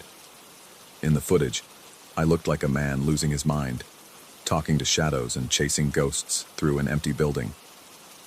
"Must have been the building settling," the manager said, but his tone had changed. He was watching me more carefully now, the way you might watch someone who just told you they saw UFOs. "These old places make all kinds of noises." I went home that morning with the security footage playing on repeat in my mind. My apartment felt smaller than usual, the walls too close, the silence too complete. I drew the curtains and tried to sleep, but every time I closed my eyes, I saw that smile. Too familiar, too knowing. The next night, I arrived at Romano's with a knot in my stomach that hadn't been there the day before. I told myself it had been a trick of the light, stress from working too many doubles, maybe a small stroke or seizure that had caused a hallucination. People saw things that weren't there all the time. It didn't mean anything. I started my usual routine, but every sound seemed amplified. The hum of the refrigerators, the settling of the building, the distant traffic on South Street, all of it felt charged with possibility. I found myself pausing frequently, listening for footsteps that never came. At exactly 12:03 a.m., as I was turning off the water to rinse my mop bucket, the same time I always performed this task, the security alarm began to wail. The piercing electronic shriek filled the restaurant, the sound bouncing off the hard surfaces until it became almost unbearable. Red lights flashed in sequence along the walls. I ran to the control panel by the front door, my hands shaking as I entered the code to silence the system. The display showed, "Front door breach, 12:03:14 a.m." I checked the door immediately. It was closed tight, the deadbolt turned, the door frame showing no signs of tampering. I called the security company from my cell phone, explaining that it appeared to be a false alarm. The dispatcher, sounding bored, told me that sometimes the sensors got sensitive, especially in older buildings. Weather changes, electrical fluctuations, even passing trucks could trigger them. It happened all the time, but as I hung up the phone, I caught sight of my reflection in the front window. The glass acted like a dark mirror, showing the interior of the restaurant behind me. In the reflection, I could see myself standing by the door, phone still in my hand. But there was something else in the reflection, something that made my blood turn cold. Upstairs, in the reflected image of the second-floor dining room, two figures stood at the railing looking down. One was clearly me, same height, same build, same clothes. The other was the man from the night before, still wearing that knowing smile.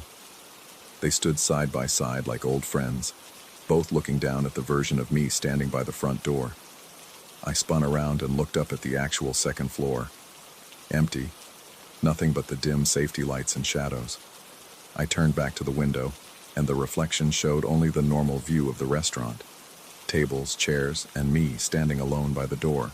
My hands were trembling as I finished the cleaning routine.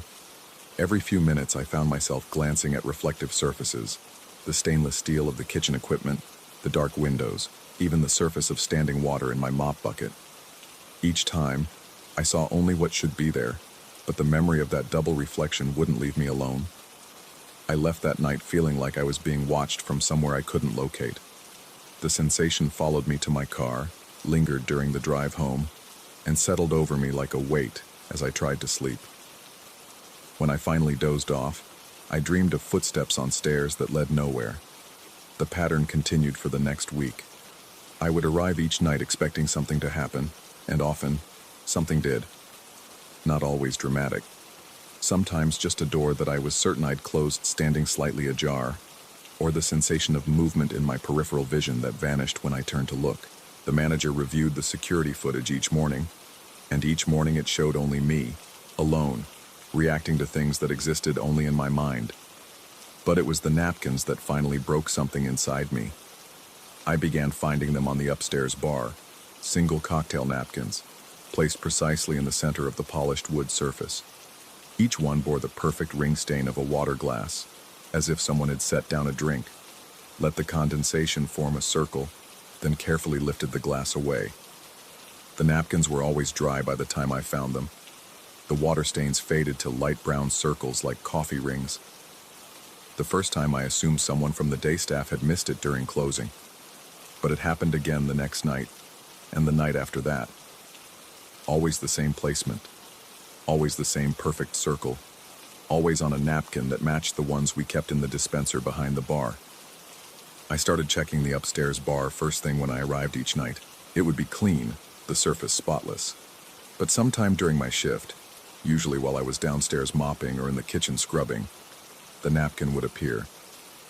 I tried to catch it happening, creeping upstairs at irregular intervals, but I never saw the napkin materialize. It was simply there or it wasn't, as if it existed in the spaces between my attention. The manager grew tired of my reports. His patience wore thin as I described the napkins, the sensations of being watched, the sounds that the security cameras never captured. He began to suggest, gently at first and then more directly, that perhaps I was working too many hours, that maybe I needed to see someone about the stress. "Look," he said one morning after I described finding 3 napkins in one night. each with its perfect water ring. I've been in this business for 15 years. These old buildings, they get into your head. The isolation, the weird hours. It messes with people. Maybe you should take some time off. But I couldn't take time off. The night shift was all I had, and despite everything that was happening, or that I thought was happening, I needed the job. Instead, I started bringing a small digital camera to work, hoping to capture something the security system was missing. The photos showed exactly what the security footage showed: empty rooms, normal shadows, and me standing alone in various states of paranoid investigation. 3 weeks after it all began, I arrived at work to find a new addition to my routine. As I unlocked the front door and disabled the alarm, I noticed something different about the silence. It felt occupied, the way a room feels when someone has just stepped out of it. The air itself seemed to hold the impression of recent presence. I moved through my cleaning routine with mechanical precision, but my awareness was split between the task at hand and the growing certainty that I was not alone in the building. It wasn't based on anything I could point to. No sounds, no movement, no concrete evidence. But the feeling was as strong as gravity. As I worked, I found myself conducting small experiments. I would place objects in specific positions and check them later to see if they'd moved. I left doors open or closed in particular patterns and monitored whether they changed. I started talking to myself more, partly to break the oppressive silence, and partly to provide audio evidence if I was indeed losing my mind. Cleaning table 6 now, I would say aloud. Door to the supply closet is closed. Upstairs bar is empty. But the experiments proved nothing. Objects stayed where I put them. Doors remained in their designated positions, and my voice echoed back from empty rooms. It was during the 4th week that I finally understood what was happening, or thought I did. I was finishing up in the kitchen, storing the last of the cleaning supplies when I heard it again. Footsteps on the stairs. But this time, they weren't coming from the front door. They were coming from behind me, from the back staircase that led up to the 2nd floor from the kitchen area. I turned slowly, my heart hammering against my ribs. The back stairs were narrow and steep, originally built for staff to move between floors without disturbing diners. They creaked under any weight, and I could hear each step distinctly as someone climbed toward the 2nd floor. I followed the sound, reaching the bottom of the stairs just as the footsteps reached the top. The stairwell was dark. These stairs didn't have the safety lighting of the main staircase, but I could make out the shape of someone moving away from the landing above. This time I didn't hesitate. I climbed the stairs 2 at a time, my own footsteps echoing loudly in the narrow space. I reached the 2nd floor and immediately hit the light switches, flooding the area with harsh fluorescent brilliance. The 2nd floor was empty, but something had changed. All the chairs in the private dining room had been pulled out from their tables, as if a large group had just finished dinner and walked away. The arrangement was too precise to be random. Each chair pulled out at exactly the same angle, as if an invisible dinner party had just concluded. I stood in the doorway, staring at the scene.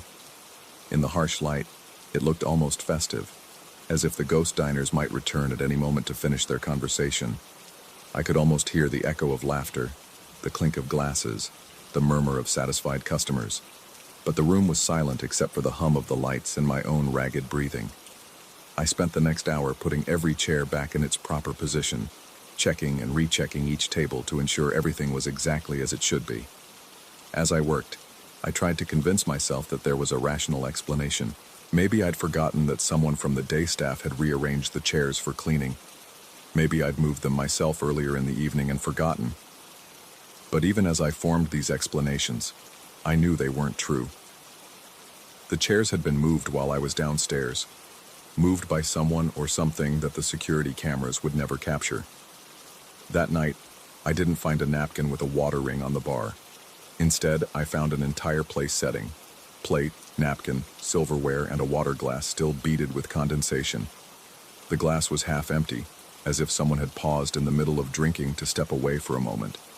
I stared at the place setting for what felt like hours, afraid to touch it, afraid to look away. The water in the glass was cold when I finally worked up the courage to test it with my fingertip. Real water, real condensation, real glass. But real didn't mean explainable. I left the place setting exactly as I found it, and finished my shift working around it. When the manager arrived the next morning, he found me sitting at a downstairs table, staring up at the second floor. "I think," I said before he could ask any questions, "that someone's been living here." He looked at me for a long moment, then climbed the stairs to check the place setting I'd described. When he came back down, his expression was carefully neutral. "There's nothing up there," he said. "Just empty tables." But I had taken a photograph this time, and when I showed him the image on my camera's small screen, he fell silent. The photo clearly showed the place setting, the half-empty water glass, the neatly folded napkin. "This doesn't make sense," he said finally. "No," I agreed. "It doesn't." We reviewed the security footage together, scanning through the hours of my shift. The cameras showed me moving through my routine, occasionally pausing to look at something off camera, but they never showed the place setting, appearing or disappearing. According to the cameras, the second floor had remained empty and undisturbed throughout the night. The manager called the security company, had them run diagnostics on the system, check for any technical problems that might cause gaps in recording or blind spots in coverage. The technician who arrived that afternoon was thorough and professional, testing every camera, every connection, every component of the system. "Everything's working perfectly," he announced after 3 hours of testing. These cameras would catch a mouse running across the floor, but they hadn't caught whoever was setting the table, moving the chairs, leaving the napkins with their perfect water rings. That evening, I arrived at work to find the manager waiting for me. "Look," he said, "I've been thinking about this all day, about what you've been experiencing, about the photos, about everything. I think maybe we should have someone come in with you tonight. You know, a witness." The relief I felt was immediate and overwhelming. Someone else would see what I was seeing or they wouldn't, and either way, I would have an answer. "My cousin works security," the manager continued. "Used to be a cop. He's seen all kinds of weird stuff. Would you be okay with him staying here tonight, just to observe?" I agreed immediately, grateful that someone was finally taking me seriously. The cousin arrived at 11:30, a stocky man with graying hair and the alert, watchful manner of someone accustomed to trouble. He introduced himself simply as detective. Whether that was his name or his former job title, I never learned. He settled into a chair at one of the downstairs tables with a thermos of coffee and a small notebook. "Just do your normal routine," he said. "Pretend I'm not here." But pretending he wasn't there proved impossible. Everything felt different with another person in the building. The sounds I'd grown accustomed to, the electrical hums, the settling creaks, the distant traffic, all seemed muted somehow, as if the building itself was holding back. I moved through my cleaning routine with mechanical precision, hyper-aware of detective's presence and the weight of his observation. He made occasional notes in his book, but mostly he just watched and listened. Nothing happened. No footsteps on the stairs, no doors opening or closing, no sensation of being watched.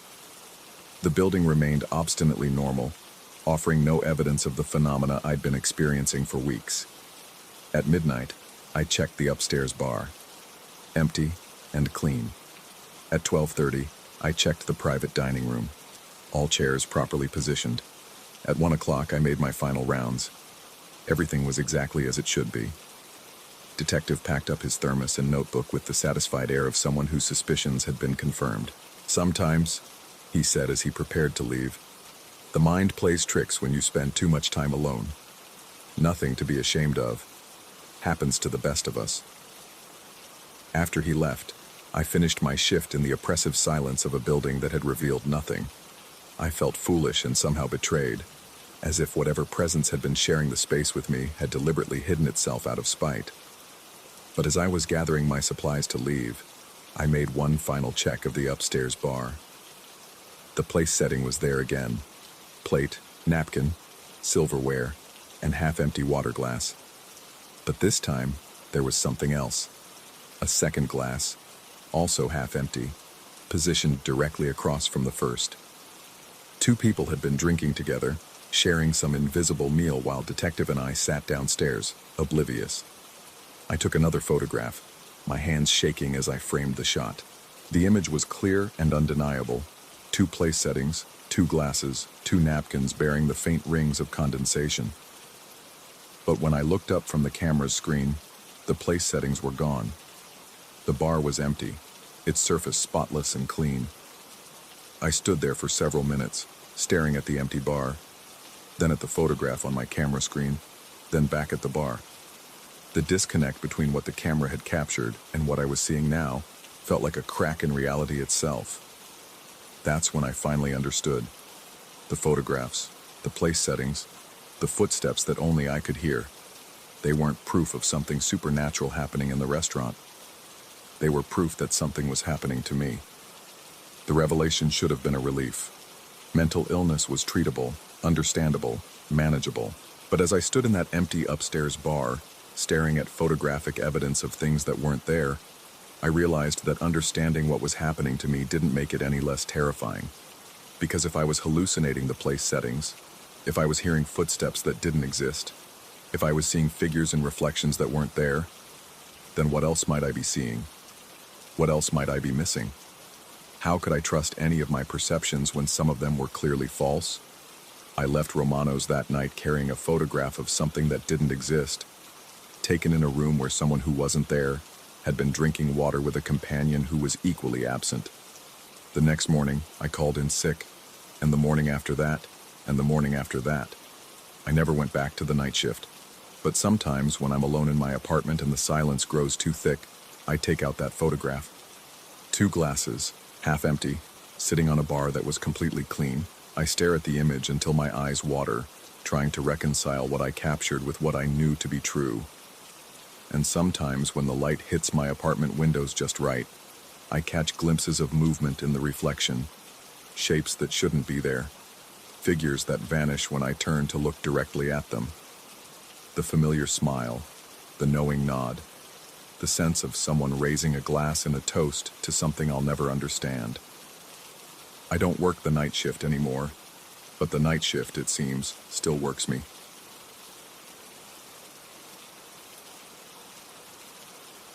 Story 7.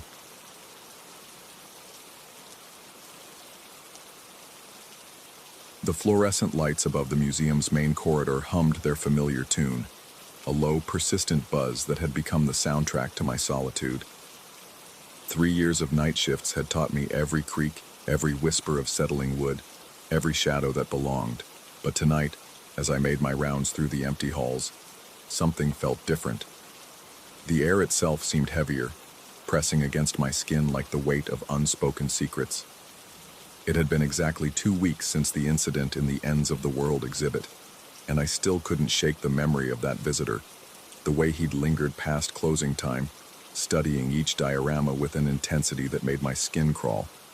His voice had been barely above a whisper, but somehow it had carried through the gallery's acoustics with perfect clarity, describing scenarios that weren't part of any official tour guide script. The Ends of the World exhibit occupied the museum's eastern wing, a series of meticulously crafted dioramas depicting various apocalyptic scenarios throughout history and mythology. The Permian extinction, the Bronze Age collapse, Ragnarok, the heat death of the universe. Each scene frozen in its moment of ending, complete with tiny figures witnessing their world's demise. The university's anthropology department had spent 3 years assembling it, and it had quickly become the museum's most popular attraction. I'd found the visitor there at 9:47 p.m., 13 minutes past closing time. Most people who lingered did so accidentally, lost in thought or simply unaware of the hour. But this man had been deliberate in his presence, moving from diorama to diorama with purpose. His appearance had been unremarkable, average height, thinning hair, clothes that suggested an academic background. But his behavior had been anything but ordinary. As I'd approached to inform him of closing time, I'd heard him speaking to the exhibits, not reading the plaques aloud or commenting to a companion, but actually addressing the miniature scenes as if they could respond. His voice had possessed a peculiar quality, like the sound of paper being slowly torn, and his words had made my stomach clench with inexplicable dread. Standing before the Permian extinction display, he'd said, "Just remove the oxygen, and everything goes quiet, simple, clean. Before the Bronze Age collapse, cut the trade routes, let civilization crumble inward like a house of cards. At the Ragnarok scene, extinguish the sun and even the gods become shadows. Each observation had been delivered with clinical detachment, as if he were a doctor describing symptoms rather than someone viewing an educational exhibit. But what had truly unsettled me was his final comment, spoken as he'd studied the heat death display. Every ending needs someone to witness it. Otherwise, did it really happen? When I'd finally announced the museum's closure, he'd turned to me with eyes that seemed too bright in the dim lighting. He'd apologized for the intrusion, thanked me for my patience, and walked away without looking back. I'd watched him disappear into the main corridor, his footsteps echoing long after he'd vanished from sight. The next evening, I'd discovered the changes. Someone had entered the Ends of the World exhibit and carefully rearranged elements within each diorama. Not damaged, nothing was broken or missing, but subtly altered. In every scene, tiny figures had been repositioned to create the same image, a solitary figure standing apart from the chaos, watching, always watching. In the Permian display, a small human figure now stood at the edge of the dying ocean, observing the mass extinction. In the Bronze Age scene, a lone observer perched on a distant hill, witnessing the collapse of civilization. Even in the abstract heat death tableau, a minute silhouette had been placed among the fading stars, eternal and vigilant. Security footage from that night showed nothing unusual. The cameras had recorded empty corridors, sealed doors, inactive motion sensors. But somehow, impossibly, the changes had occurred. When I'd reported the incident to my supervisor, he'd assumed it was the work of a particularly dedicated graduate student conducting unauthorized research. The matter had been filed away, the figures left in their new positions as a testament to someone's mysterious intervention. That's when the power outages began. Every night for the past 2 weeks, at exactly 11:33 p.m., the electricity in the Ends of the World exhibit would fail. Just that room, nowhere else in the building experienced any disruption. Emergency lighting would kick in, bathing the dioramas in an eerie red glow that made the apocalyptic scenes even more disturbing.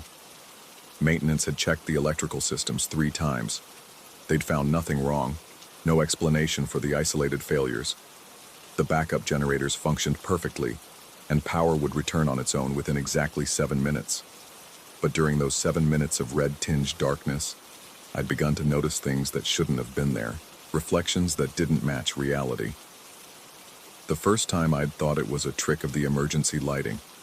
As I'd stood in the doorway of the darkened exhibit, checking to ensure everything was secure, I'd glimpsed my reflection in the glass case protecting the Bronze Age display.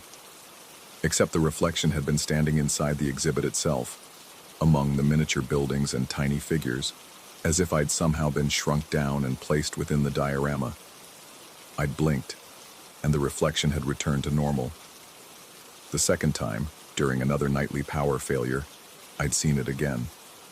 This time in the Permian display case, my uniformed figure standing waist-deep in the artificial ocean, surrounded by the sculpted forms of dying marine life.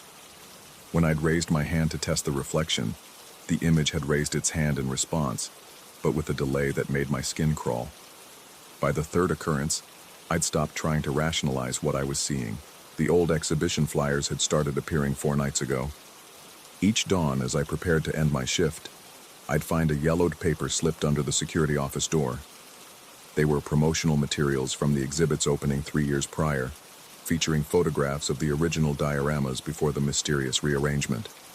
But someone had taken a red pen and circled the same phrase on each flyer: "Every end needs an observer." The phrase appeared in the exhibit's introductory text, part of a philosophical meditation on humanity's relationship with apocalypse and extinction. But seeing it circled in that urgent red ink, delivered anonymously in the pre-dawn darkness, had transformed the academic observation into something that felt like a warning, or an invitation. I'd tried to catch whoever was leaving the flyers. I'd positioned myself near the security office during the crucial hours, had even set up an additional camera to monitor the corridor. But the papers continued to appear as if by magic, materializing between my rounds with no sign of human intervention. Tonight felt different from the previous 13. The museum seemed more alive somehow, as if the building itself were holding its breath in anticipation. Every shadow appeared deeper, every reflection more suspicious. As I approached the Ends of the World exhibit for my 11:30 p.m. check, my watch read 11:31. The power failure came right on schedule. Red emergency lighting flooded the gallery, transforming the educational displays into something far more sinister. The apocalyptic scenes, originally designed to inspire contemplation about humanity's fragility, now seemed to pulse with malevolent life. I stood in the doorway, flashlight in hand, and surveyed the familiar chaos of endings. That's when I heard the voice. Soft, barely audible over the hum of emergency systems, it drifted from somewhere within the exhibit, the same paper-tearing quality I remembered from 2 weeks ago, describing scenarios with clinical precision. But now the voice seemed to be coming from multiple directions at once, as if the speaker were moving between the dioramas. Power grid collapse leads to cascading failure. Society follows the lights into darkness. I stepped into the gallery, my flashlight beam cutting through the red gloom. The voice continued, always seeming to originate from just beyond my vision. Economic systems are more fragile than people realize. Remove confidence, and everything becomes worthless paper. The beam of my flashlight found the Bronze Age display, and I froze. The glass case was empty, not just of the mysterious observer figure, but of everything. The miniature buildings, the tiny human figures, the carefully crafted landscape, all gone, leaving only the base platform and painted backdrop. Climate change accelerates beyond all projections. The ice melts, the seas rise, the storms intensify. I turned toward the Permian display, my heart hammering against my ribs. This case, too, was empty. Its sculpted ocean floor and dying marine life vanished without explanation. Only the painted background remained, depicting a sunset sky over barren waves. One by one, I checked each diorama. Each was empty. Each backdrop now showed only endings without context, apocalypses without victims, conclusions without stories. The careful work of years had simply vanished, leaving behind hollow tableau of environmental destruction. Nuclear winter follows the flash. The sun disappears behind clouds of ash and radiation. The voice was directly behind me now. I spun around, flashlight beam sweeping the gallery, but found only empty air and red-tinted shadows. My reflection caught my eye in the nearest display case, except it wasn't my reflection. The figure in the glass wore my uniform and possessed my general build, but its face was turned away, gazing into the empty diorama, as if watching something I couldn't see. Pandemic overwhelms medical systems. Society collapses not from death, but from fear of death. I reached out to touch the glass, and the reflection reached out as well. But when my fingers made contact with the surface, the image touched the inside of the case, pressing against the barrier from within. The glass felt cold, far colder than it should have been, and I jerked my hand away. Solar flares destroy electronic infrastructure. Civilization returns to the Dark Ages in a single day. The emergency lighting began to flicker, and I realized that 7 minutes had passed. Normal power would return any moment, and somehow I knew that when it did, everything would return to normal as well. The dioramas would be back in their cases, complete and undisturbed. The voice would fade away. The impossible reflections would once again show only what they should. But as the lights flickered toward restoration, I heard something new. A soft tapping against glass, rhythmic and persistent. It seemed to come from every display case simultaneously, as if dozens of tiny figures were knocking from within their sealed worlds, asking to be let out, or asking me to join them inside. Every end needs an observer, the voice whispered, so close now that I could feel breath against my ear. Someone to witness, someone to remember, someone to ensure the ending actually happens. The lights came back on with a harsh fluorescent buzz. The dioramas were exactly as they should be, complete with their mysterious observer figures watching over each apocalyptic scene. My reflection in the glass cases showed only what it should, a security guard standing in a museum gallery, looking tired and confused. But as I left the exhibit and continued my rounds, I could hear it following me, that soft, persistent tapping against glass. Each time I reached the end of a corridor and prepared to turn off the last light, the sound would intensify, as if something were asking me to extinguish just one more illumination, just one more step toward darkness. I found the flyer under my office door an hour before dawn. This one was different from the others. Not an old promotional material, but a fresh printout of the exhibit's current state. It showed each diorama with its mysterious observer figure, and beneath each image was a handwritten note in red ink. Permian, observer confirmed. Bronze Age, observer confirmed. Ragnarok, observer confirmed. Heat, death, observer confirmed. Security station, observer pending. The final notation was circled multiple times, and below it, in the same careful handwriting, every end needs someone to witness it. Will you watch? As I sit here now, writing this account in the pre-dawn quiet, I can hear the tapping again. It's coming from the security monitors, soft knocks against the screens that show empty corridors and sealed galleries. Each tap seems to ask the same question. Will I watch? Will I bear witness to whatever ending is approaching? The sun will rise soon, and my shift will end.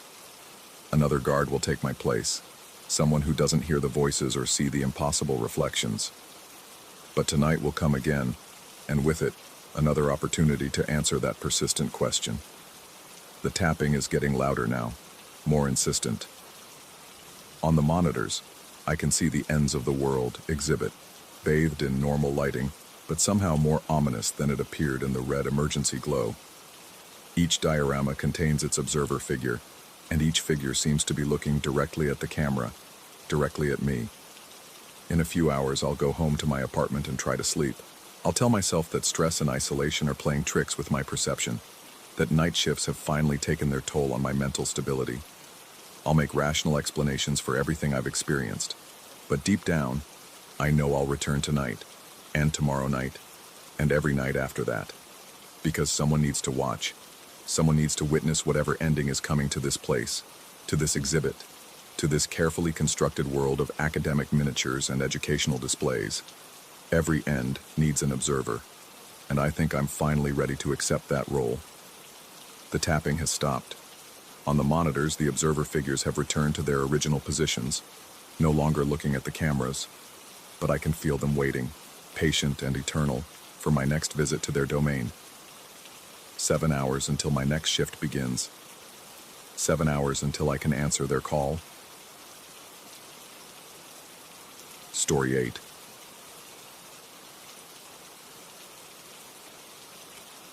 The wrong turn saved my life, or so I thought.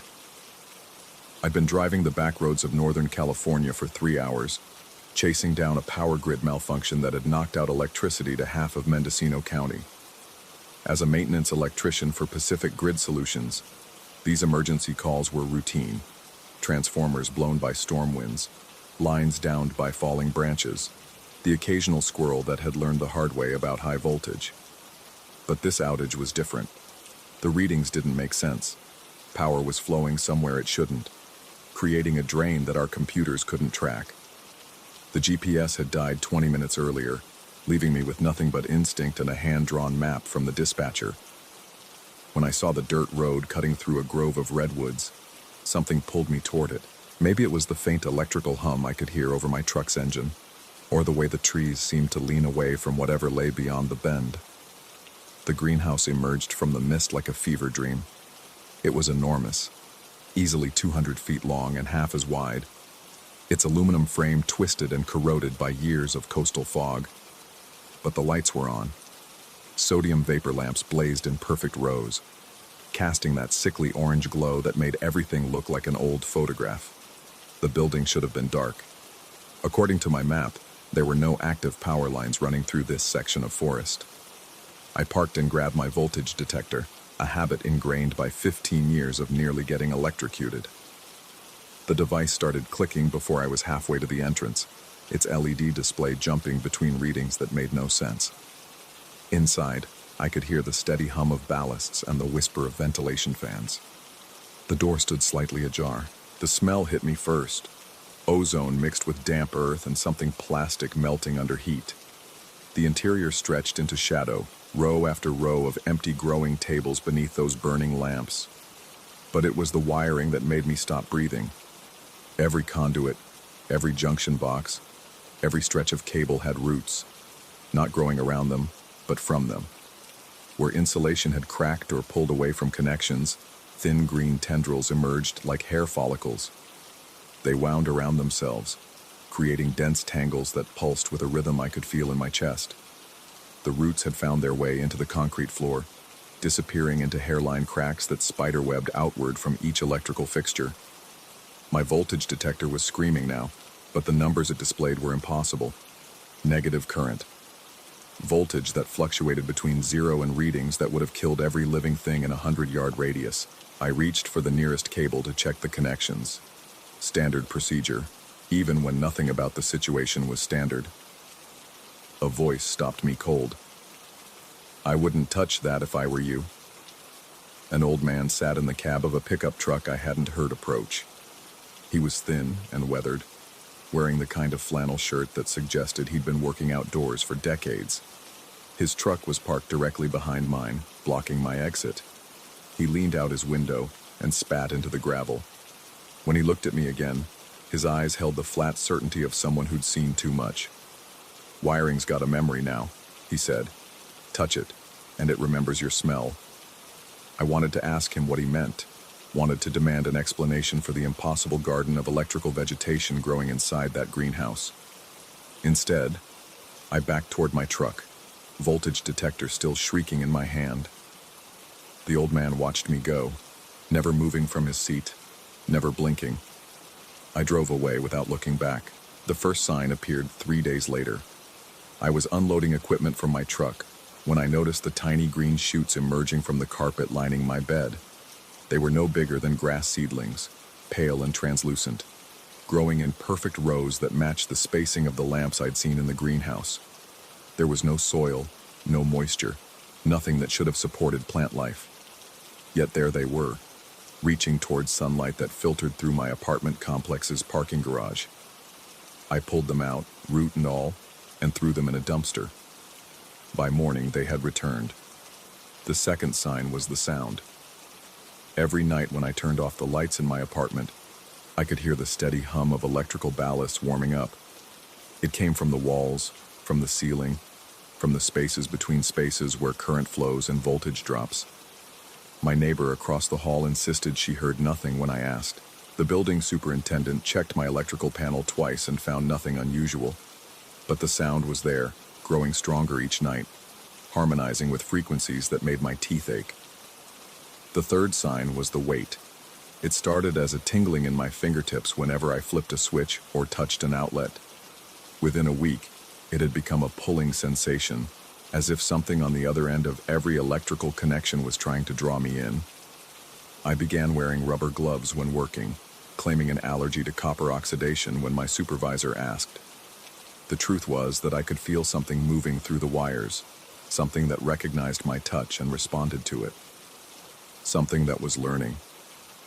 My apartment building was built in 1987, old enough to have aluminum wiring in the walls and junction boxes that hadn't been inspected in years. I knew this because I spent my days off following the building's electrical systems with a voltage detector that couldn't stop clicking. The readings were wrong, always wrong, showing current flowing in impossible directions, voltage drops that defied Ohm's law, resistance measurements that changed while I watched.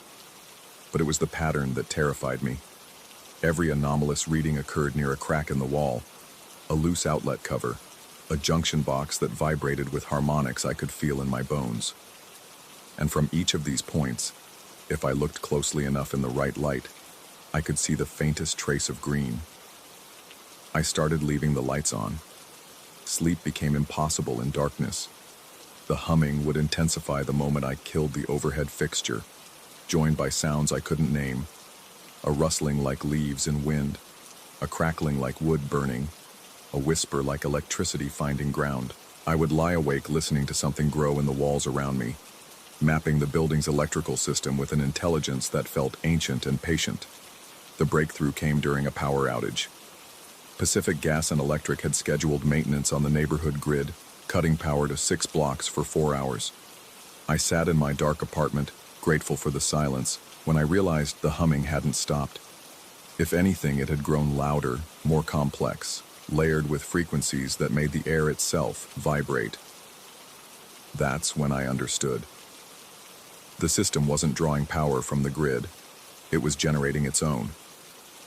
I grabbed a flashlight and followed the sound to its source, the electrical panel in my hallway closet.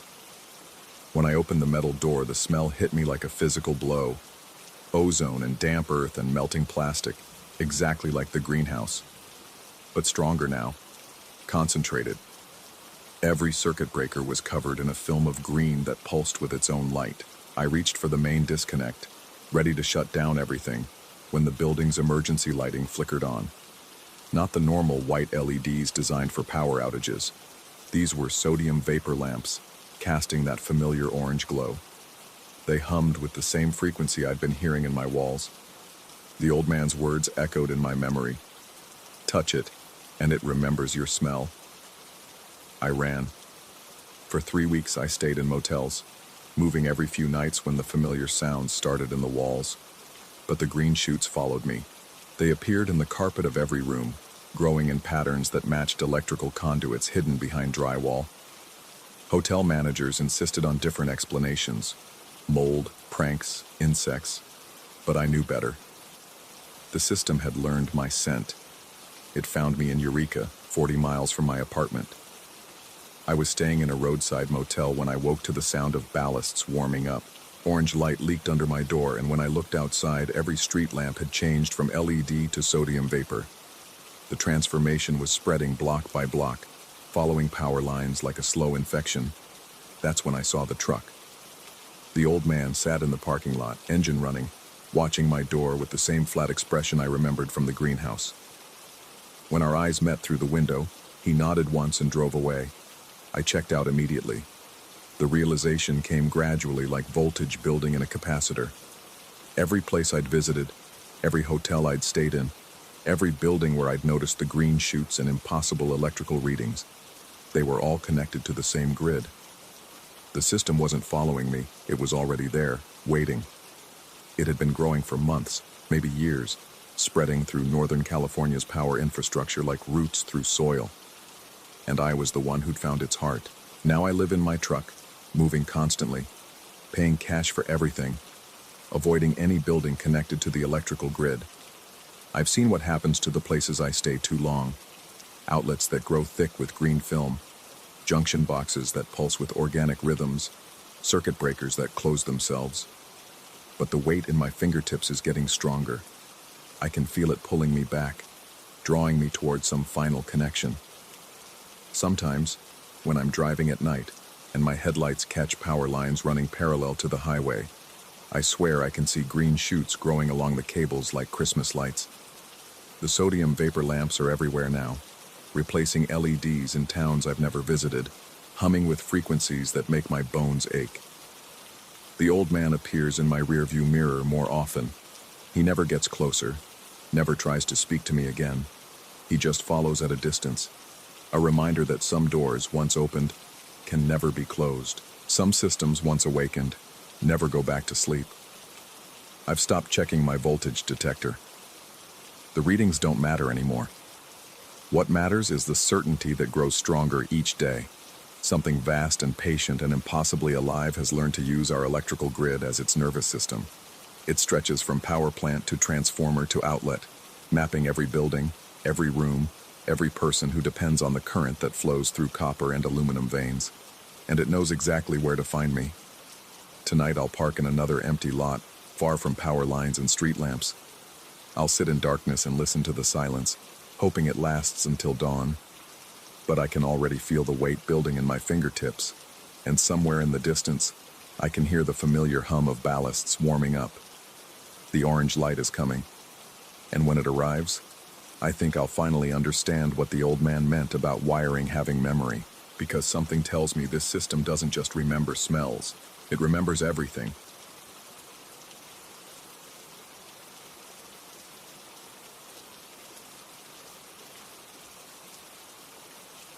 Story 9.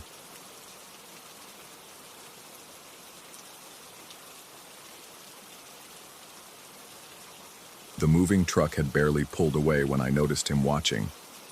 I'd chosen Maple Court specifically for its quiet suburban promise. A dead-end street with 5 modest houses arranged in a perfect semicircle, each with its own small patch of grass and the kind of neighbors who'd nod politely but keep to themselves. What I hadn't counted on was the man in the house directly across from mine, standing motionless at his front window like a mannequin in a department store display. Even from 40 yards away, his appearance struck me as deliberately theatrical. His hair, clearly dyed, blazed an unnatural crimson that seemed to absorb rather than reflect the afternoon light. A bright red shirt stretched across his thin frame, the Flash logo unmistakable even at this distance. But it was his stillness that unnerved me most. In the 3 hours it took the movers to unload my belongings, he never once shifted position, never once looked away. The realtor had mentioned the neighbors in passing, a retired couple on the left, a young family on the right, and an older gentleman who keeps to himself directly ahead. She'd failed to mention that this older gentleman appeared to conduct surveillance operations from his living room. That first evening, as I unpacked boxes in my kitchen, I caught myself glancing repeatedly toward his house. The sun had set, but no lights appeared in his windows. The structure remained uniformly dark, as if absorbing illumination rather than requiring it. Most unsettling was the complete absence of shadows. My own house cast long, familiar shapes across the lawn. The angular silhouette of the roof, the rectangular patches from lit windows. His house seemed to exist in a pocket of space where shadows simply didn't form, creating a subtle but persistent wrongness that made my eyes water when I tried to focus on it. I told myself it was the stress of moving, the way new environments played tricks on perception. But when I woke at 2 a.m. for a glass of water, he was still there. A dark figure framed by his window, facing my house with mechanical patience. The phone call came the next night at exactly 2:02 a.m. I fumbled for the receiver, throat dry with sleep and mild panic. Late-night calls carried the weight of emergency, of news that couldn't wait for dawn. Instead, I heard a voice like rustling paper, aged but not frail. The tone carried an odd familiarity, as if we'd been continuing a conversation rather than starting one. "I was wondering," the voice said, "why your kitchen light went out without going out." I gripped the phone tighter, suddenly aware of the darkness surrounding me. "I'm sorry, who is this?" "You turned it off, but it stayed on. Just dimmer, like it's running on a different current." I looked toward my kitchen, where the overhead fixture remained dark exactly as I'd left it. "I think you have the wrong number. The light over your sink. You turned it off at 11:47, but it's still glowing, barely visible, but there." A chill crawled up my spine. I had turned off that light at exactly that time. I remembered checking the clock on the microwave, but more disturbing was the certainty in his voice, the casual precision with which he'd observed something that should have been invisible from his house, especially in complete darkness. "I don't know what you're talking about." The line went quiet for so long I thought he'd hung up. Then, "The shadow your kitchen window casts on your lawn. It's wrong. Too sharp for that kind of light." I hung up and immediately checked all my door locks, then stood at my front window peering across the street. His house remained dark, but I could see his silhouette still posted at his window, motionless as a sentinel. Sleep became impossible. I found myself pacing through my house, checking and rechecking the locks, testing light switches, examining shadows with growing paranoia. Every familiar sound, the hum of the refrigerator, the tick of settling wood, seemed amplified and somehow threatening. The next morning brought unexpected relief in the form of a fiber optic installation appointment I'd scheduled weeks earlier. The technician, a weathered man in his 50s with calloused hands and tired eyes, arrived promptly at 8 a.m. and immediately began tracing connection points around my property. I watched from my kitchen window as he worked, grateful for any normal human presence that might dispel the growing sense of unreality that had settled over Maple Court. The technician moved methodically along the property line, occasionally kneeling to examine junction boxes or trace buried cables. Then he stopped. I saw him crouch near the border between my yard and my neighbor's, his posture shifting from routine inspection to genuine puzzlement. He remained in that position for several minutes, occasionally reaching toward the ground, his movements becoming increasingly deliberate and careful. When he knocked on my door 20 minutes later, his expression carried the kind of confusion that comes from encountering something that shouldn't exist. "I need to show you something," he said, wiping his hands on his work shirt. "Found something I've never seen before." We walked together to the spot where he'd been crouching, near a small utility marker that separated our properties. The grass here looked identical to everywhere else. Ordinary suburban lawn maintained with typical suburban precision. "Right here," he said, pointing to an area of ground that appeared completely normal. "There's a cable buried about 18 inches down. Fiber optic, but old. Maybe 15, 20 years old." I knelt beside him, seeing nothing unusual in the earth or grass. "Is that a problem?" "That's just it. It's not connected to anything." I traced both ends. "On your side, it just terminates in the dirt. Same on his side. No junction box, no equipment, nothing. But here's the strange part." He reached into his tool bag and withdrew a small electronic device. "This detects signal transmission in fiber cables. Should be dead silent on a disconnected line." He held the device near the ground, and immediately it began producing a soft, rhythmic pulsing. Not quite a sound, more like a gentle vibration that seemed to resonate in my chest rather than my ears. "That's impossible," I said, though I could hear the tremor in my own voice. "That's what I thought. But watch this." He adjusted a setting on the device, and the pulsing became more distinct, almost musical in its rhythm. Then he held it closer to the ground, and the pulsing intensified. "Can you hear that pattern?"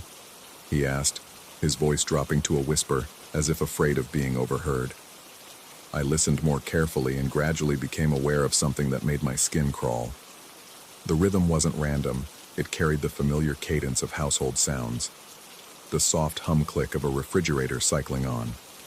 The brief hiss of water running through pipes. The subtle electrical pop of a light switch being flipped. "Those are the sounds from my house," I said, though saying it aloud made it seem impossible. The technician nodded grimly. "That's what I was thinking. But here's what really got my attention. Watch the timing." He handed me the device and walked toward my kitchen door. "Keep listening," he called. I held the device close to the ground, concentrating on the strange transmission. The familiar household sounds continued in their eerie underground symphony. Then I heard it. The distinctive rumble of my refrigerator motor preparing to cycle on. But my refrigerator wasn't running. I could see through my kitchen window that the interior light was off, the motor silent. 3 seconds later, I heard the same rumble again, this time from my actual refrigerator. The device in my hands had transmitted the sound of my refrigerator starting up 3 seconds before my refrigerator actually started. "I've been installing fiber for 12 years, the technician said, as he returned to where I stood frozen over the buried cable. "Never seen anything like this? It's like the cable is somehow anticipating your electrical activity." We stared at each other in mutual bewilderment. He clearly wanted to offer a rational explanation. Crossed signals, electromagnetic interference, some technical phenomenon that would restore order to his professional world. But the evidence was too specific, too precise to dismiss. "I can't finish the installation today," he said finally, packing his equipment with hands that trembled slightly. "I need to research this, maybe bring in someone from the main office. You mind if I take some readings, file a report?" I nodded absently, still processing what we'd discovered. A buried cable that shouldn't exist, transmitting signals it shouldn't be able to carry, predicting household events with impossible accuracy. After he left, I remained kneeling by the cable for nearly an hour, listening to my own life play out in preview 3 seconds before it happened. The whisper of my footsteps across hardwood floors, the creak of my desk chair as I settled down to work, the soft click of my laptop opening. Every sound emerged from the buried fiber before I made it, as if my house existed in a temporal echo chamber, with some buried listener cataloging my activities in advance. That afternoon, I found myself studying my neighbor's house with new intensity. The man still maintained his post at the front window, still wore his flash shirt like a uniform, still watched my house with mechanical persistence. But now I noticed other details that had escaped my attention. His house had no visible power lines.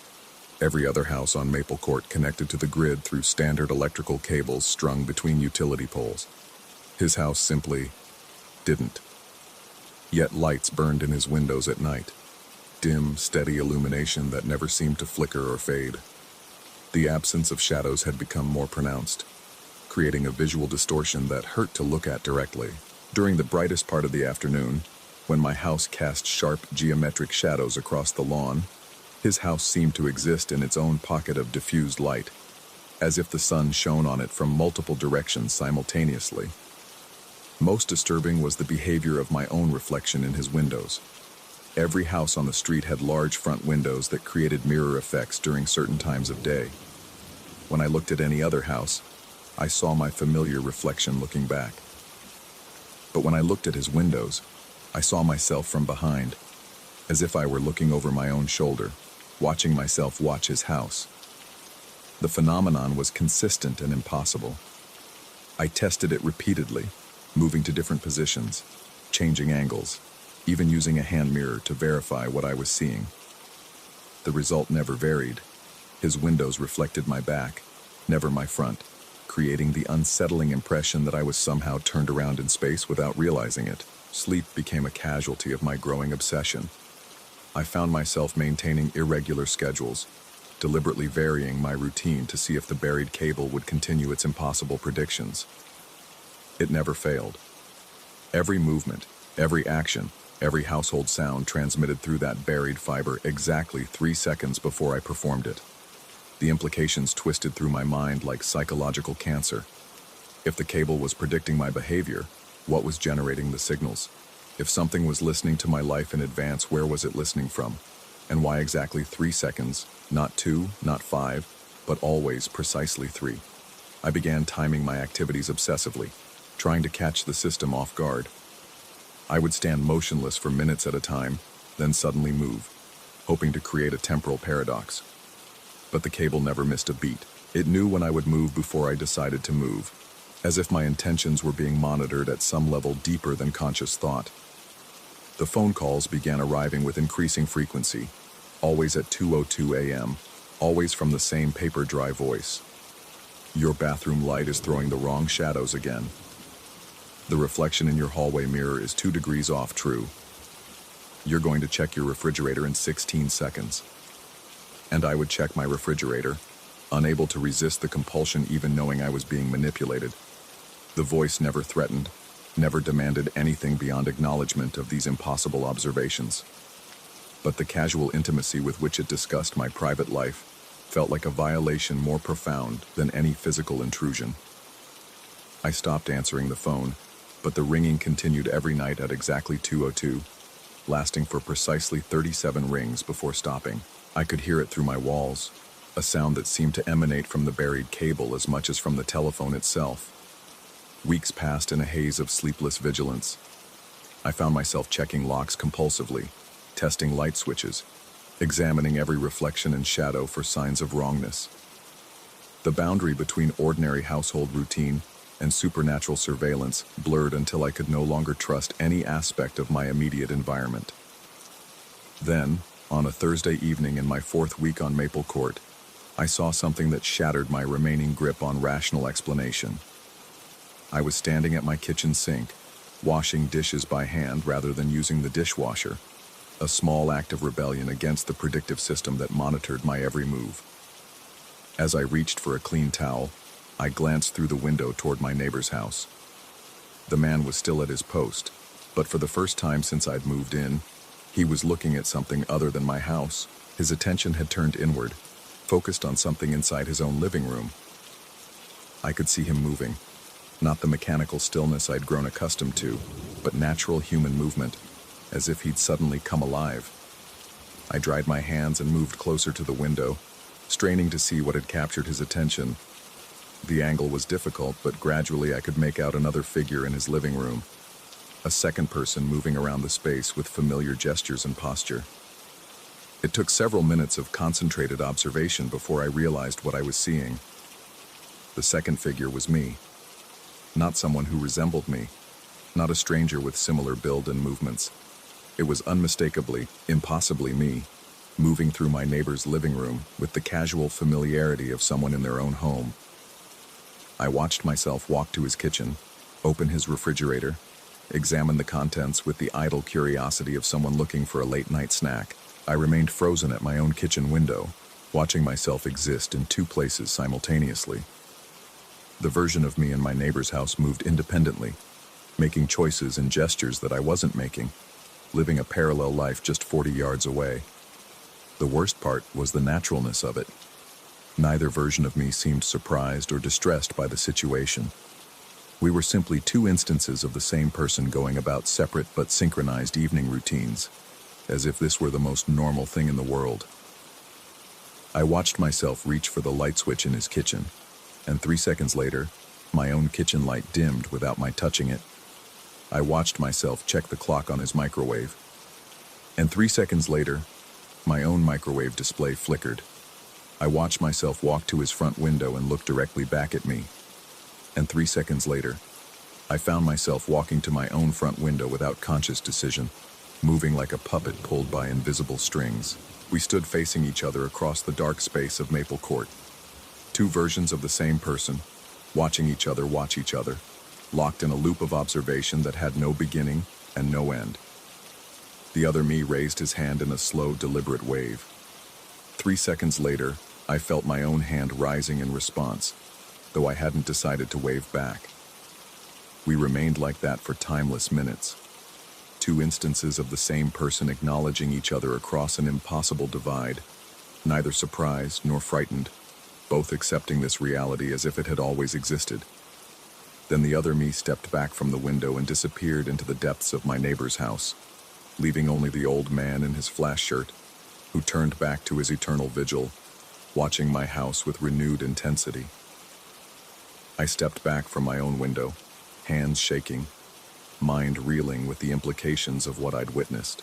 But even as I tried to process the impossibility of existing in two places at once, a deeper realization was taking shape, one that explained everything and nothing, that answered all questions while creating infinitely more. The buried cable wasn't predicting my actions. It was transmitting them from a place where I was already performing them, a parallel space where I lived the same life 3 seconds ahead of myself. My neighbor wasn't watching me. He was watching over me, maintaining some kind of temporal lighthouse that kept both versions of my existence synchronized. And the man himself, with his dyed red hair and flash shirt, his house without shadows and clocks that ran on impossible time, he was the guardian of this system, the operator of whatever mechanism allowed me to exist in two places at once, living my life in duplicate, across the thin barrier between what was real and what was possible. I don't know how long this has been happening. I don't know if I moved to Maple Court or if Maple Court somehow grew around me, creating the necessary conditions for this impossible existence. I don't know if I'm the original or the copy, if I'm living my real life or watching someone else live it first. What I know is that every night at 2:02 a.m. the phone rings 37 times, and sometimes I hear my own voice on the other end, asking questions about lights and shadows and reflections, trying to maintain contact across the 3-second gap that separates my two lives. What I know is that the buried cable continues its impossible transmission, carrying the sound of my life from one version to another, keeping both instances synchronized like two clocks running on the same cosmic time. What I know is that my neighbor still stands at his window, guardian of whatever force allows one person to exist in two places, watching both versions of my life with equal attention, ensuring that neither version strays too far from the path that keeps us both real. And what I know, with absolute certainty, is that somewhere in a house identical to mine, another version of me is writing these same words 3 seconds ahead of me, trying to explain the same impossible truth to the same invisible audience, both of us trapped in parallel loops of observation and being observed, never knowing which of us is real and which is just the echo. The only thing I can't figure out is why he chose the Flash costume. But maybe 3 seconds from now, I'll understand that too. Story 10. The house came furnished, which should have been my first warning. When the department offered me the adjunct position 3 weeks into the semester, I didn't have time to be picky. The previous tenant had vanished mid-lease. That's how the landlord put it, like he'd simply evaporated, and they needed someone to take over immediately. The rent was reasonable, the location perfect, a 10-minute walk to campus through tree-lined streets that promised the kind of academic tranquility I'd been chasing since graduate school. The moving truck took 20 minutes to unload my life. 2 bookcases, a mattress, boxes of papers, and the coffee maker that had survived 3 previous apartments. Everything else belonged to him, the previous tenant whose name the landlord mentioned once and then seemed to forget. The furniture had that deliberate minimalism of someone in their 20s who'd watched too many design blogs. Clean lines, muted colors, everything positioned with the careful precision of a magazine spread. It was in the living room that I first noticed the sound system, built into the wall like it had grown there. Sleek black speakers nearly invisible against the charcoal paint. No visible wires, no obvious controls. Modern, expensive. The kind of thing I'd never think to buy but immediately appreciated. The playlist started on my 3rd night. I'd been grading papers on the couch, the house silent except for the scratch of my pen and the occasional creak of settling wood, when music began drifting from the speakers. Low volume, almost conversational. Electronic beats layered with vocals I couldn't quite make out. I looked around for a remote, checked my phone to see if I'd accidentally connected to something, but found nothing. The music continued for maybe 20 minutes before fading to silence. When I called the landlord the next morning, he assured me the system wasn't connected to any streaming service. The previous tenant had set up offline playlists, he said, but the internet was definitely disconnected. Must be some kind of timer function, he suggested, voice already moving toward other concerns. That night, the music started again. Same time. Same soft electronic pulse. I tried to identify the controls, running my hands along the wall, pressing what looked like it might be buttons, but the speakers remained mysteriously autonomous. The volume was perfect, never too loud, never intrusive, just present, like someone had calibrated it specifically for late-night paper grading. I began to look forward to it. The cold spot appeared during my 2nd week. I was getting ready for my morning lecture when I stepped into the bathroom and felt it. A precise rectangle of chill against the hardwood floor, right in front of the sink. Not the general coolness of morning air, but something specific and localized, like standing over an air conditioning vent. I knelt and pressed my palm to the wood. Ice cold. The rest of the floor remained normal room temperature. I checked for drafts, loose floorboards, anything that might explain the phenomenon. The house was solid, well insulated. No gaps around the windows, no obvious structural issues. Just this one patch of floor that felt like winter had taken root beneath the boards. The cold spot moved, not dramatically. Not in ways that would make for a good story at faculty parties. But I started paying attention, and I noticed. Tuesday, it stretched toward the bathtub. Thursday, it shifted closer to the door. Always the same intensity, always perfectly contained, but migrating slowly across the bathroom like it was following some invisible path. I began stepping around it. The push came on a Saturday night.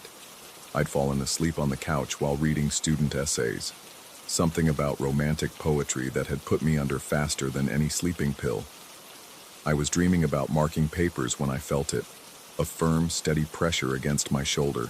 Not violent, not urgent, just present. The kind of nudge you might give someone who was taking up too much space on a bench. I jerked awake to an empty room. The essays were scattered on the floor where they'd fallen from my chest.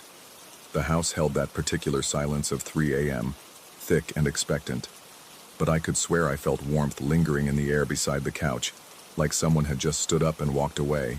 I spent the rest of the night at my desk, grading papers with excessive attention to detail, trying not to think about pressure points and body heat, and the way the couch cushions still seemed slightly compressed where no one had been sitting. The typography appeared 3 days later. I was getting ready for my afternoon seminar when I noticed the bathroom mirror had fogged over, despite the fact that I hadn't taken a shower that morning. Steam clung to the glass in patterns that looked almost deliberate.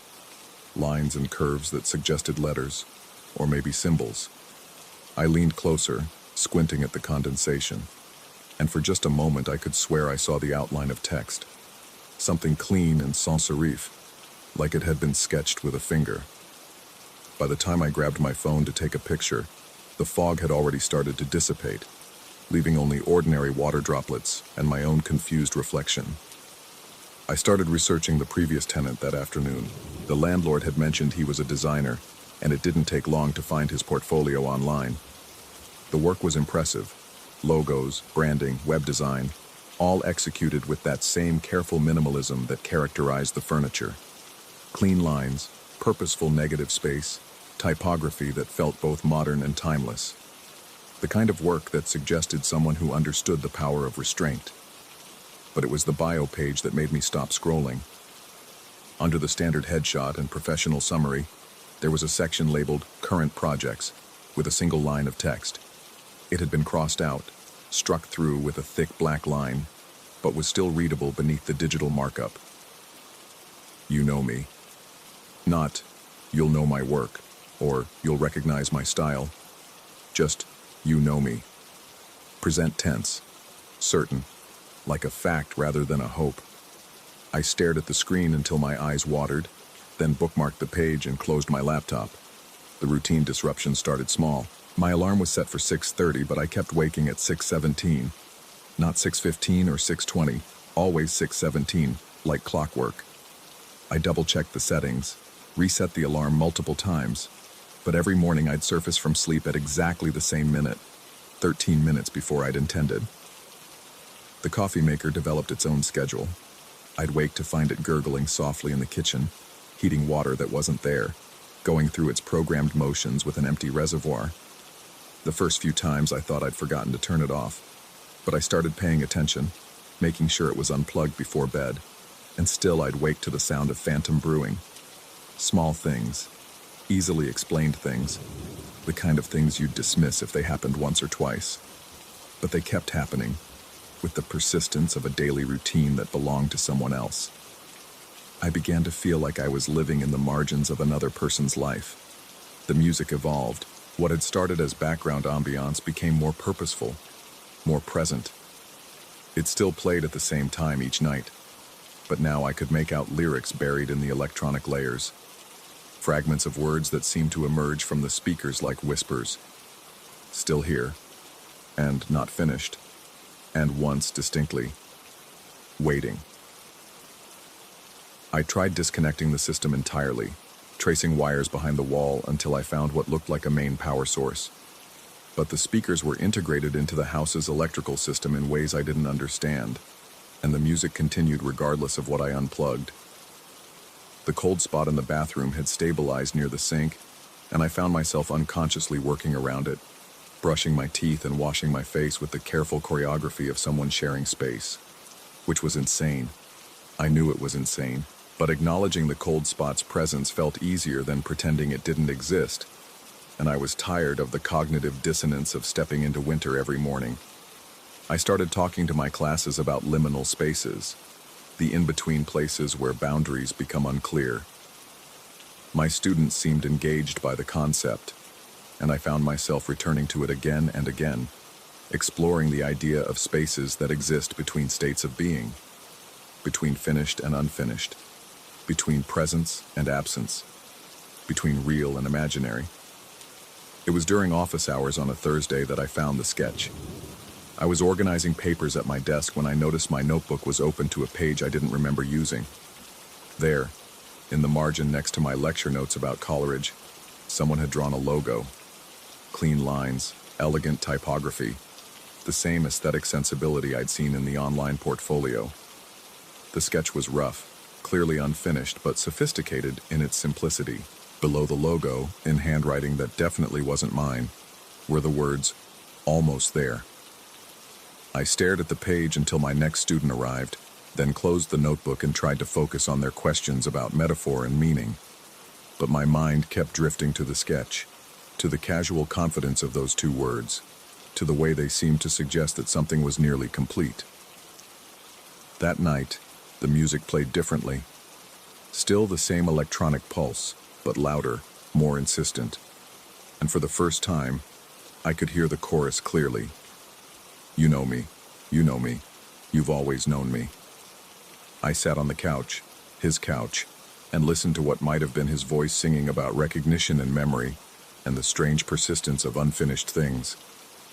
The sound filled the house like a presence, like someone settling in for the night. The push came again, gentler this time, not asking for space, but simply announcing, I'm here. I didn't jerk away. I stayed very still on the couch, papers balanced on my knees, and tried to understand what was happening. The rational part of my mind offered explanations. Stress, isolation, the psychological weight of living surrounded by someone else's choices. But rationality felt thin in the face of the music and the cold spots and the growing certainty that this house contained more than furniture and memories.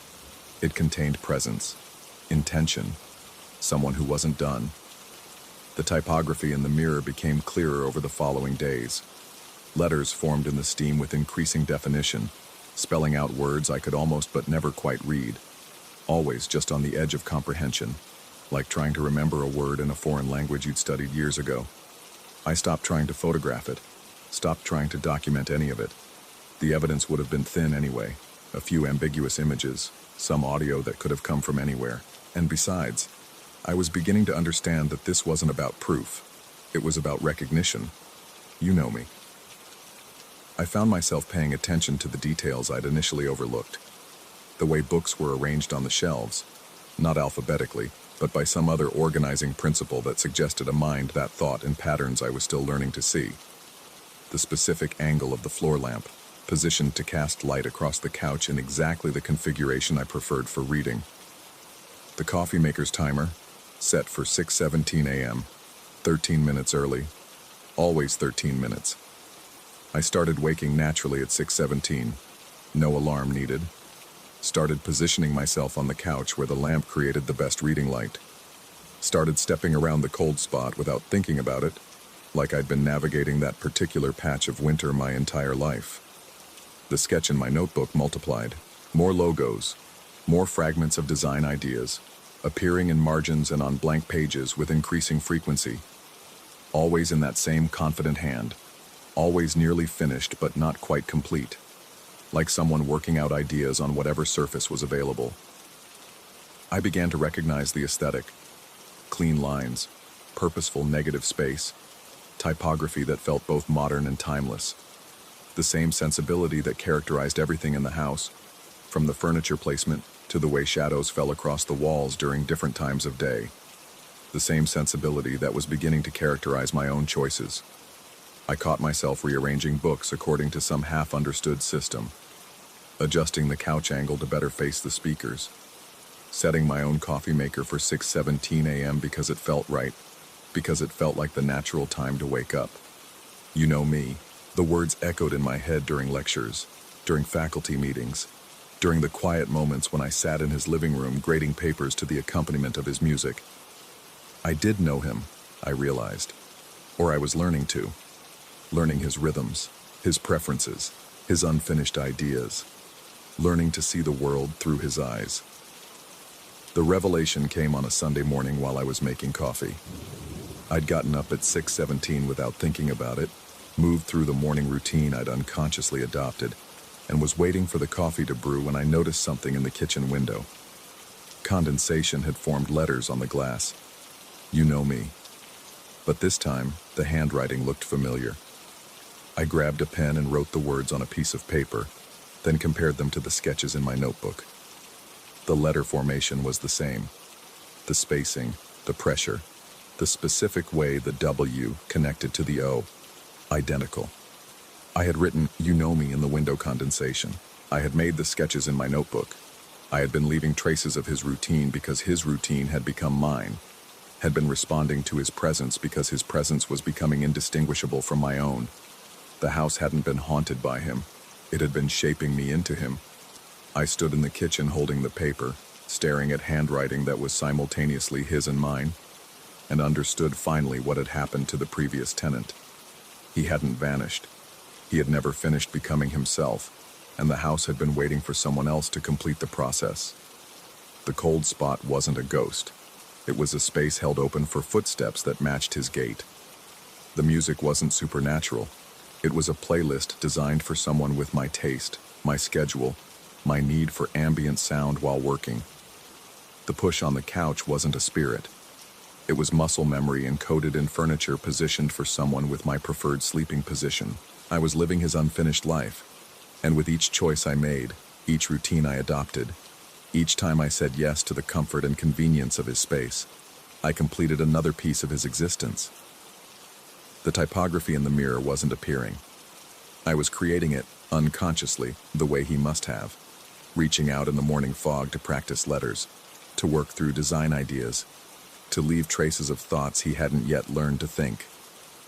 You know me. Not a ghost speaking to the living, a template speaking to its completion. I walked through the house with new eyes, seeing not haunting, but blueprint.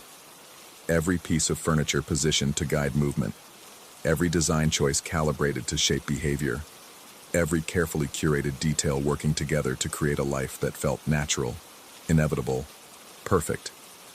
And it was perfect. I was happier here than I'd been anywhere. More productive, more comfortable, more myself, or more him. The distinction was becoming academic.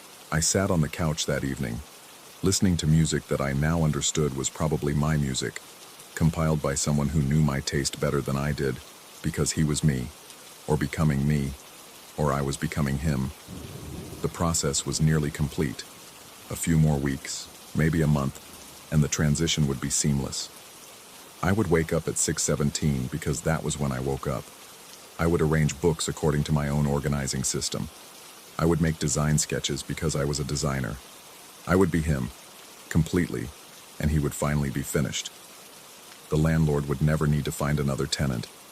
The lease would simply continue, seamlessly, indefinitely. And someday, maybe years from now, when I was ready to move on, someone else would take over the routine. Someone else would step into the space I'd been shaping, complete the life I'd been living, become the person this house was designed to create. You know me.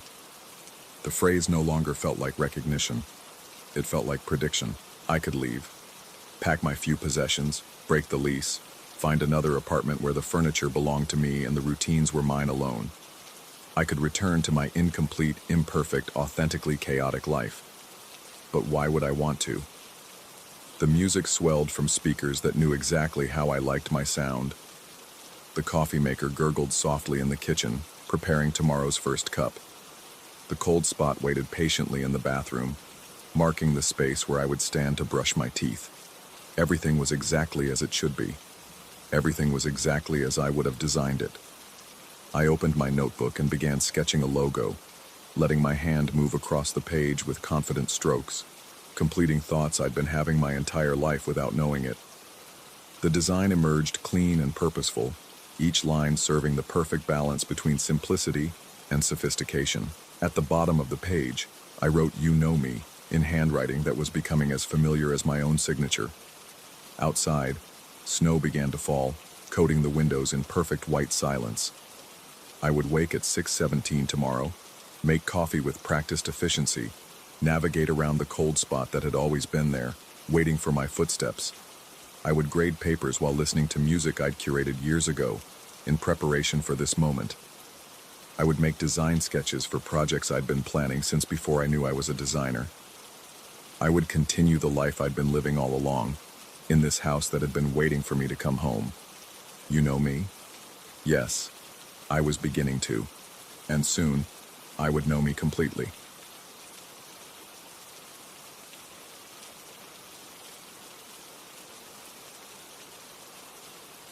Story 11.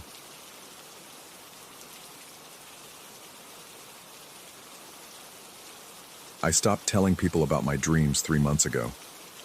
As a systems analyst, I'm trained to recognize patterns, to debug problems, to find logical explanations for anomalies. But there are some glitches that refuse to be solved, some patterns that lead nowhere good. It started with the building. The dream always begins the same way.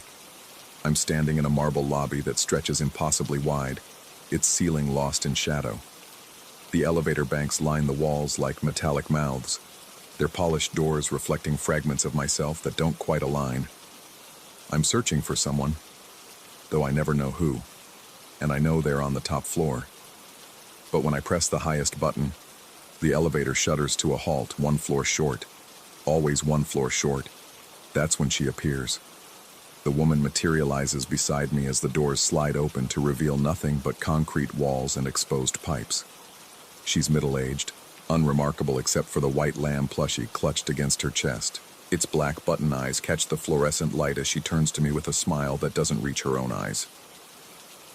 She was found by a family, the woman says, as if continuing a conversation we'd been having. That's all that matters now. I always wake up sweating after that, the taste of copper in my mouth and the sensation that I'd been running for hours. The dream leaves me with a peculiar exhaustion, as if I'd spent the night actually climbing those endless floors instead of lying in my bed. 3 weeks into this recurring nightmare, my sister called. I was hunched over my workstation, debugging a particularly stubborn piece of code when my phone buzzed. The morning light streamed through the office windows, casting long shadows across my keyboard as I answered. "Why did you leave me?" Her voice was sharp, accusatory. "Why did you let the elevator close without me?" The blood in my veins turned to ice water. I hadn't spoken to anyone about the dreams, not my sister, not my coworkers, not even my therapist during our last session 2 months ago. The elevator, the doors closing, the feeling of leaving someone behind. These were details buried deep in my subconscious, accessible only during those strange midnight hours. "I don't know what you're talking about," I managed, though my voice cracked like an adolescent's. She paused, and I could hear traffic in the background, the distant hum of her commute. When she spoke again, her tone had shifted to confusion, as if she were emerging from a fog. That's weird. I could have sworn. Never mind. I must have been thinking about something else. After she hung up, I sat staring at my monitor for 20 minutes, watching the cursor blink in the empty command line. The fluorescent lights above hummed their electronic lullaby, but underneath that familiar sound, I swore I could hear the distant ding of elevator doors opening and closing. That evening I tried to tell my roommate about the dream. I opened my mouth to speak, began to form the words about the building, the elevator, the woman with the lamb. But instead of sound, I felt my tongue press against what seemed like cotton. Thick, suffocating fibers that absorbed every syllable before it could escape. The harder I tried to speak, the more the sensation intensified, until I was left gasping and mute, staring at my roommate's concerned face. "You okay, man? You look like you've seen a ghost." I nodded and retreated to my room, but sleep eluded me. When I finally dozed off near dawn, I found myself back in that marble lobby, and this time the woman with the lamb was waiting for me by the elevators. "You shouldn't try to tell them," she said without preamble. "Some stories are meant to stay where they belong."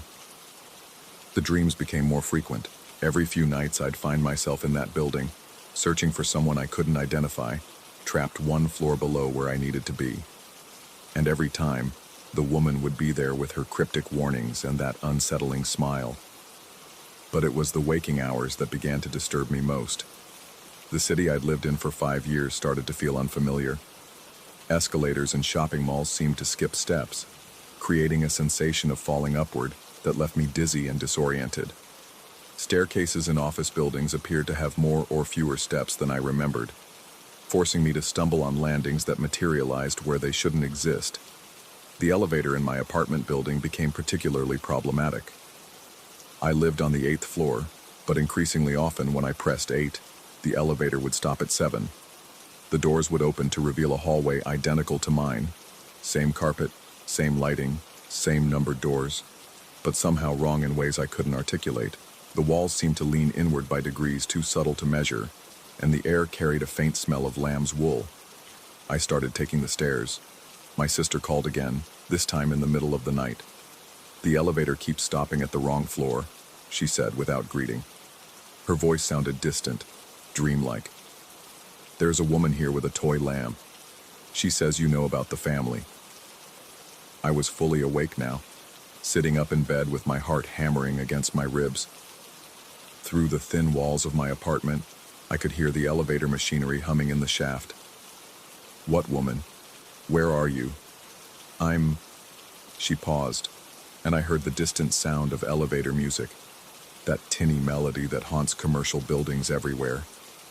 I'm looking for the top floor, but I can't seem to get there. The button won't work.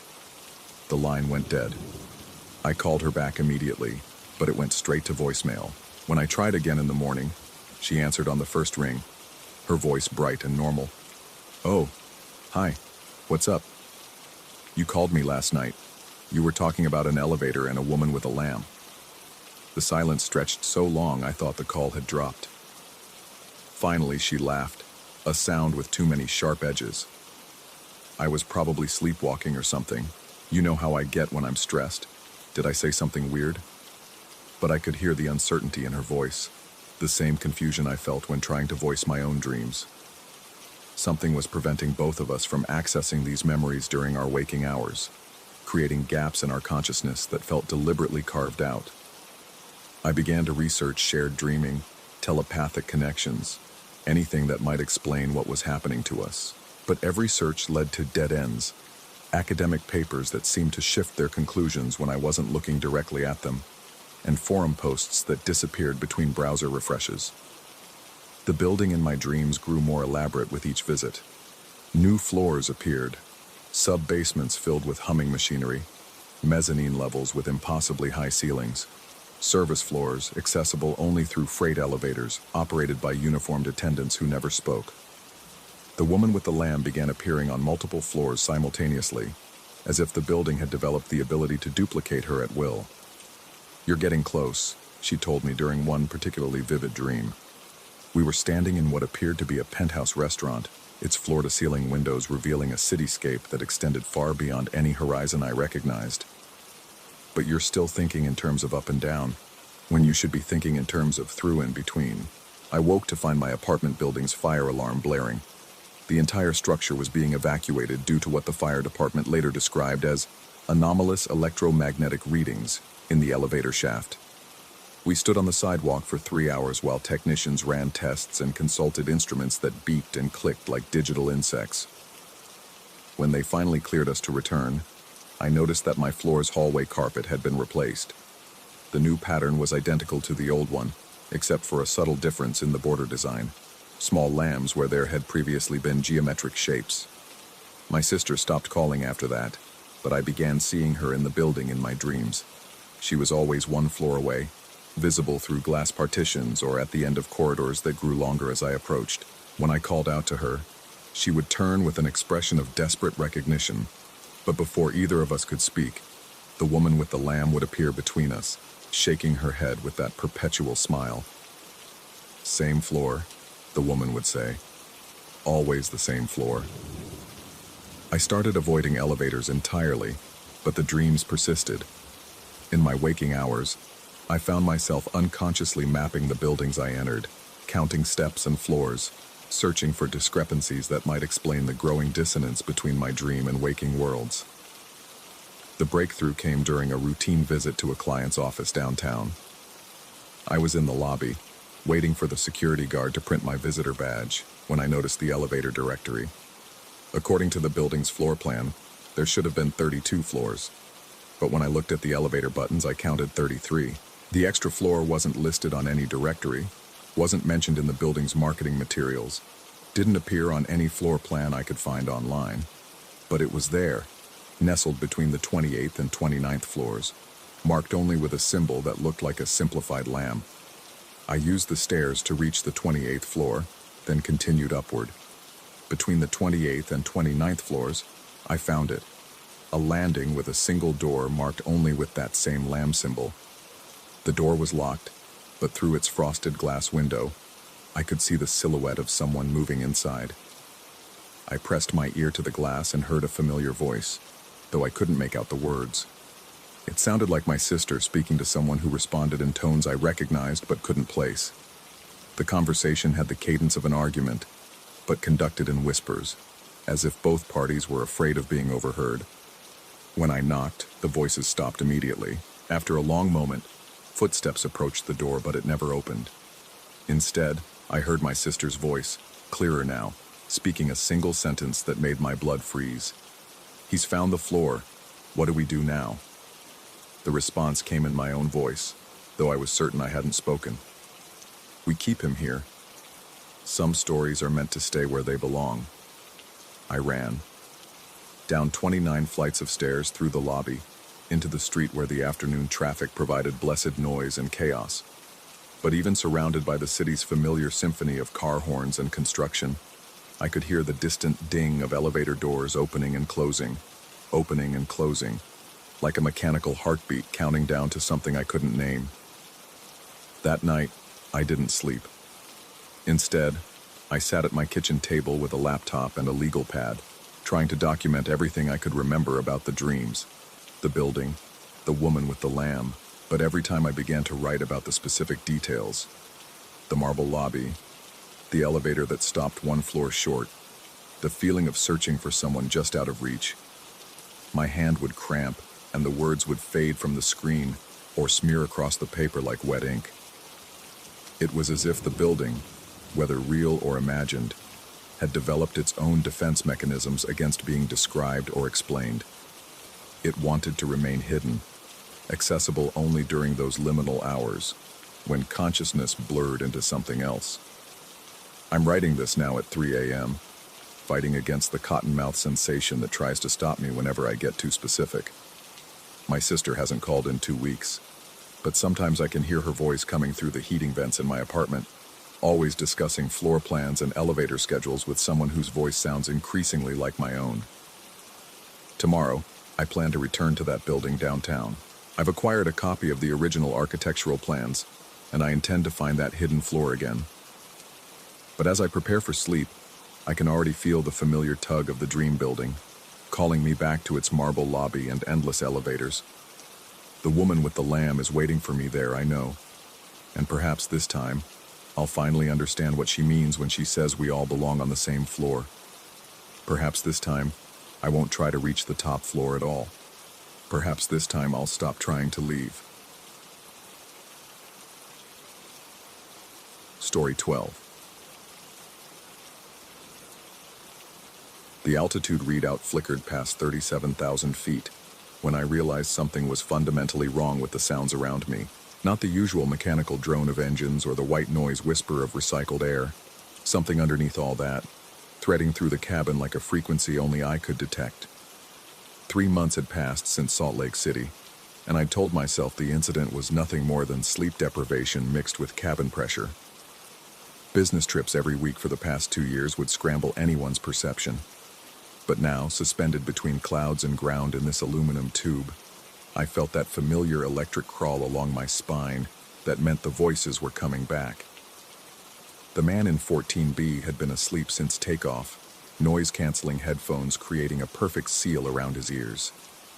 Middle-aged, soft around the edges, wearing the kind of rumpled suit that screamed regional sales manager. His boarding pass had identified him with some generic corporate name, but I'd learned not to trust those anymore. Names on tickets meant nothing when the real conversations happened through channels that shouldn't exist.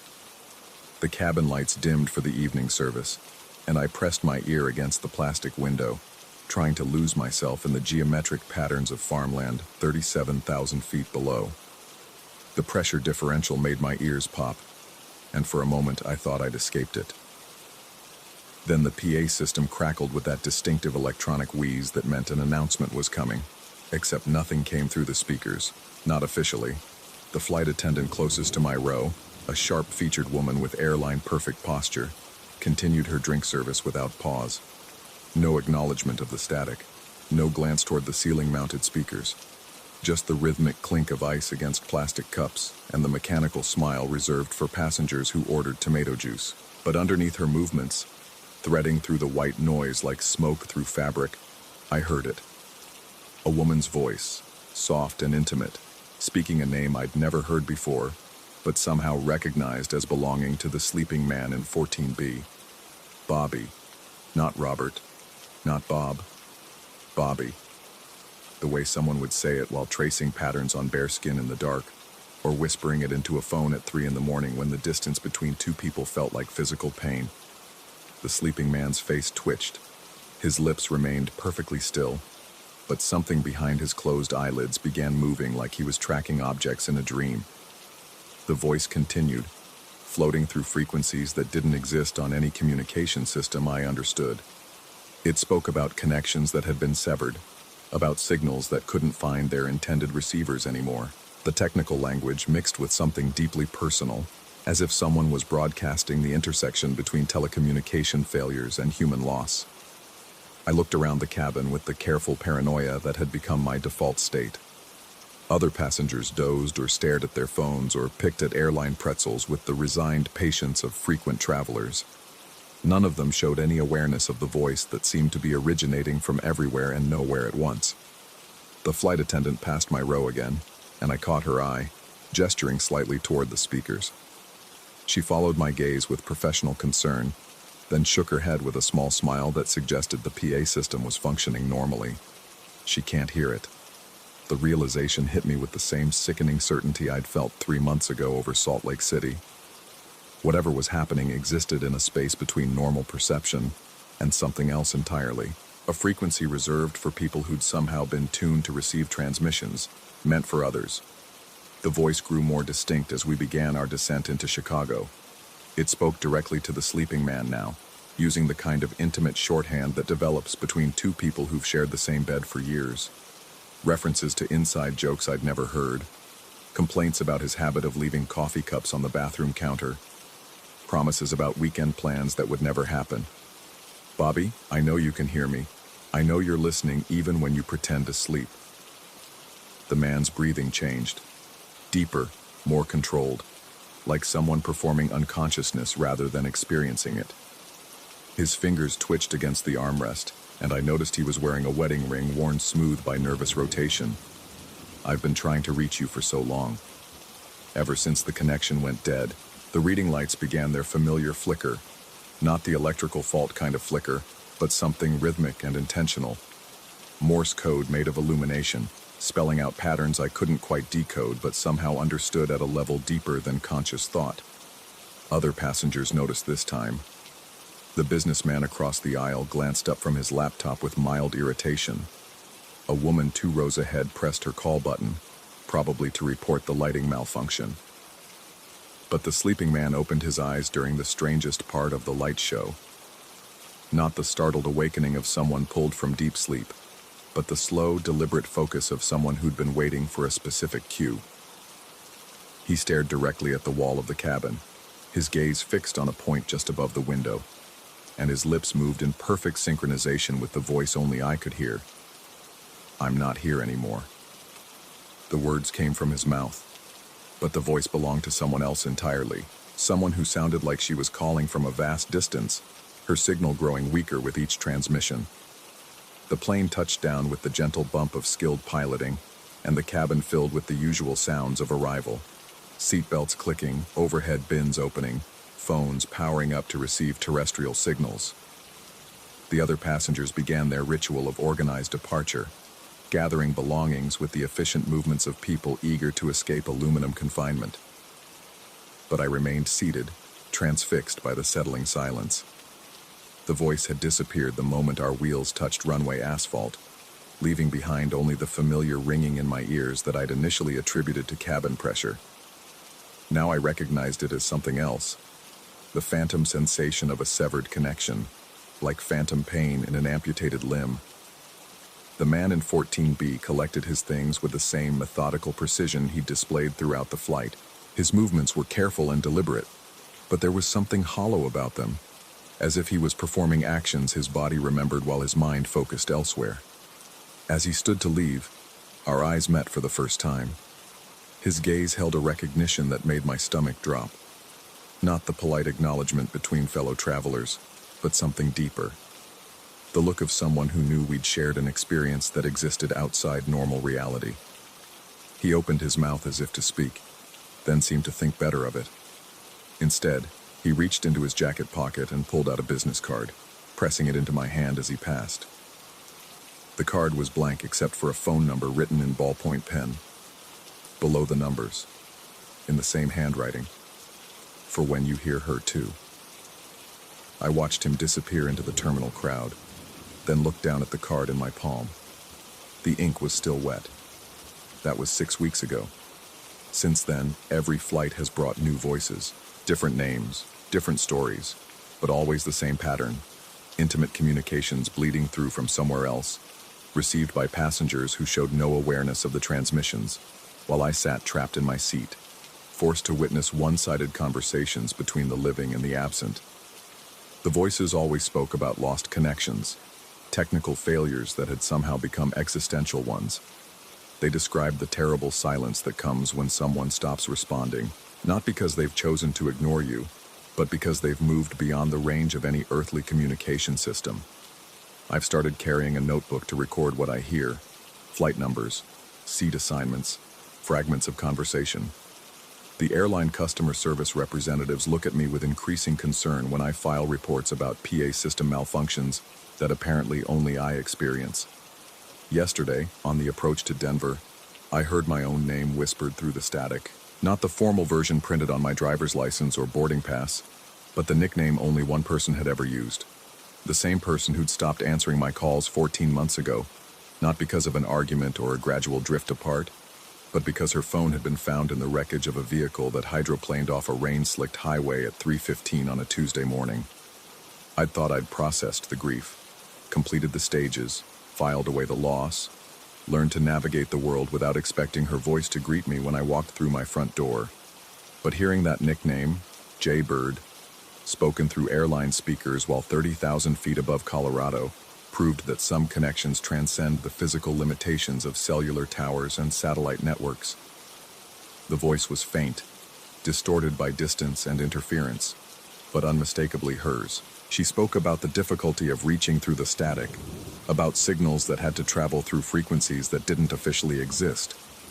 She mentioned places I'd never heard of but somehow recognized, relay stations that existed in the spaces between perception, switching centers that routed communication between the world I knew and the one she now inhabited. I've been trying to call you, Jaybird, but the connection keeps breaking up. I looked around the cabin with the practiced paranoia of someone who'd learned not to expect validation from others. The other passengers displayed the usual mixture of boredom and discomfort that characterized the final approach phase. No one else heard my name being called by someone who'd been officially unreachable for over a year.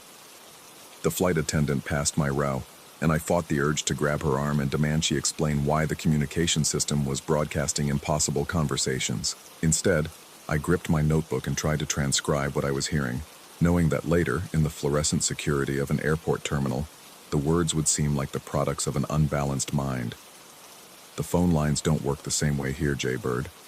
I have to wait for you to be in the right place, at the right altitude, before I can push through the interference.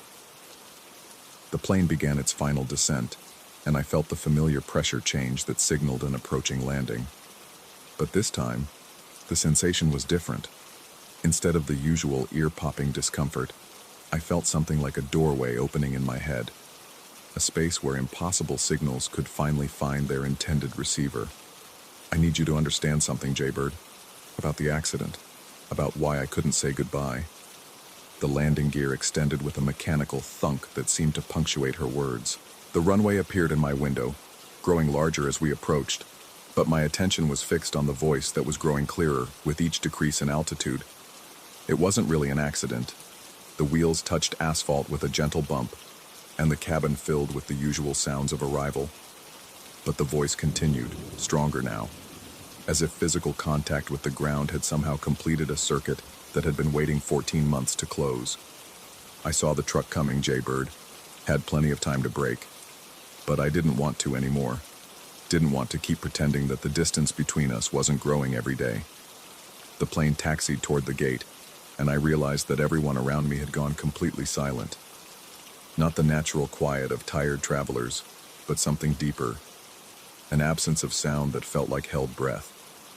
I looked up from my notebook and found every passenger in the cabin staring directly at me, not the casual glances of people passing time, but the focused attention of an audience waiting for a response to a question they'd all heard, but I'd somehow missed. The flight attendant stood in the aisle beside my row, her professional smile replaced by something that looked almost like pity. The number on the card, Jaybird. When you call it, you'll reach the relay station. They'll explain how this works, how sometimes people get selected to receive communications that can't go through normal channels. She said this aloud, her voice perfectly synchronized with the one only I should have been able to hear. The two sounds layered over each other like a stereo signal, where both speakers were playing the same track with a slight delay. You're not going crazy, Jaybird. You're just part of the network now. I stood up on unsteady legs, clutching my notebook and the blank business card I'd been carrying for 6 weeks. The other passengers remained seated, their eyes tracking my movement as I made my way toward the exit. As I stepped off the plane, the gate agent handed me a boarding pass for my next flight. I hadn't booked another flight. The destination printed on the pass was a 3-letter airport code I didn't recognize, but somehow understood. A place that existed between the mapped locations, accessible only to passengers who'd been selected to carry messages that couldn't be delivered through conventional means. The departure time was listed as, "when ready." I walked toward the terminal, the business card growing warm in my pocket, and behind me I could hear the gentle hum of a plane preparing for takeoff to a destination that didn't appear on any official flight schedule. The voices were waiting. They had so much to tell me. Story 13.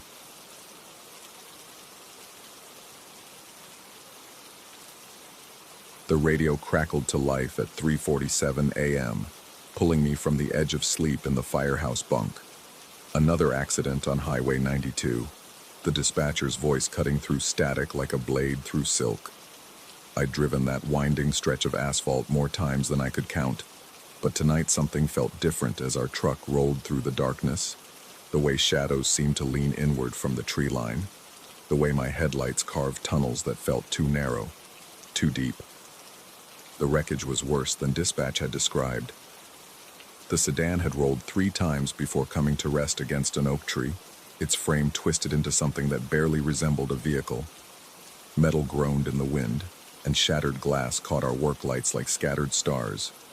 But the driver was conscious, alert even, his legs pinned beneath the dashboard that had accordioned into his lap. It was the tattoo that made me look twice. A phoenix rising from flames, wrapped around his left forearm. I'd seen it countless times in study hall 15 years ago, when we were both just kids pretending to understand calculus.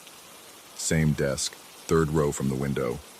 He'd gotten the tattoo senior year, right after his acceptance letter to state came through. He stared at me while we worked the jaws of life, his eyes holding that peculiar intensity of someone trying to place a half-remembered face. The hydraulics hissed and groaned, peeling back layers of mangled steel with surgical precision. 20 minutes of careful work, and he never once cried out, never demanded to know how bad it was. He just watched me with those searching eyes, as if I were a crossword clue he couldn't quite solve. The radio in his car had been silent when we arrived. No power, no display, nothing. But as we lifted him onto the stretcher, I heard it. A single phrase, clear as daylight, despite the dead battery and shattered dashboard. It wasn't this way. The words emerged from the speakers with perfect clarity, then faded back into silence. My partner didn't react. Neither did the paramedics. The victim himself showed no sign of hearing anything unusual, though his eyes found mine again as we loaded him into the ambulance. The phrase echoed in my head during the 40-minute drive back to the station, a fragment of speech that made no sense yet felt impossibly significant. He recovered completely. No permanent damage, no complications. The follow-up report described it as miraculous, the kind of accident that should have resulted in amputation, paralysis, or worse. Instead, he walked away with minor lacerations and a story that would impress dates for years to come. When he stopped by the station 3 weeks later to thank the crew, he brought homemade cookies and a handshake that lingered just long enough to suggest recognition, though he never mentioned high school, never acknowledged our shared past. The nightmares started 2 months later. Always the same scene. Driving alone on Highway 92 in the pre-dawn darkness.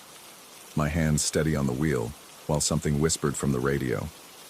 Not the usual chatter of dispatch calls or weather updates, but that same crystal clear phrase, "It wasn't this way." In the dreams, I would pull over, step out of the truck, and see tire marks leading into the forest, fresh tracks that curved away from the asphalt and disappeared between the trees. A path I'd never noticed before, though I'd driven this road thousands of times. I started taking alternate routes home from late calls. Interstate 40 added 20 minutes to the trip, but it felt safer somehow, more predictable. The dreams began to fade, replaced by a vague unease that settled in my chest like smoke from a dying fire. Weeks passed without incident, and I convinced myself it had been stress, imagination, the natural consequence of seeing too much twisted metal and human fragility.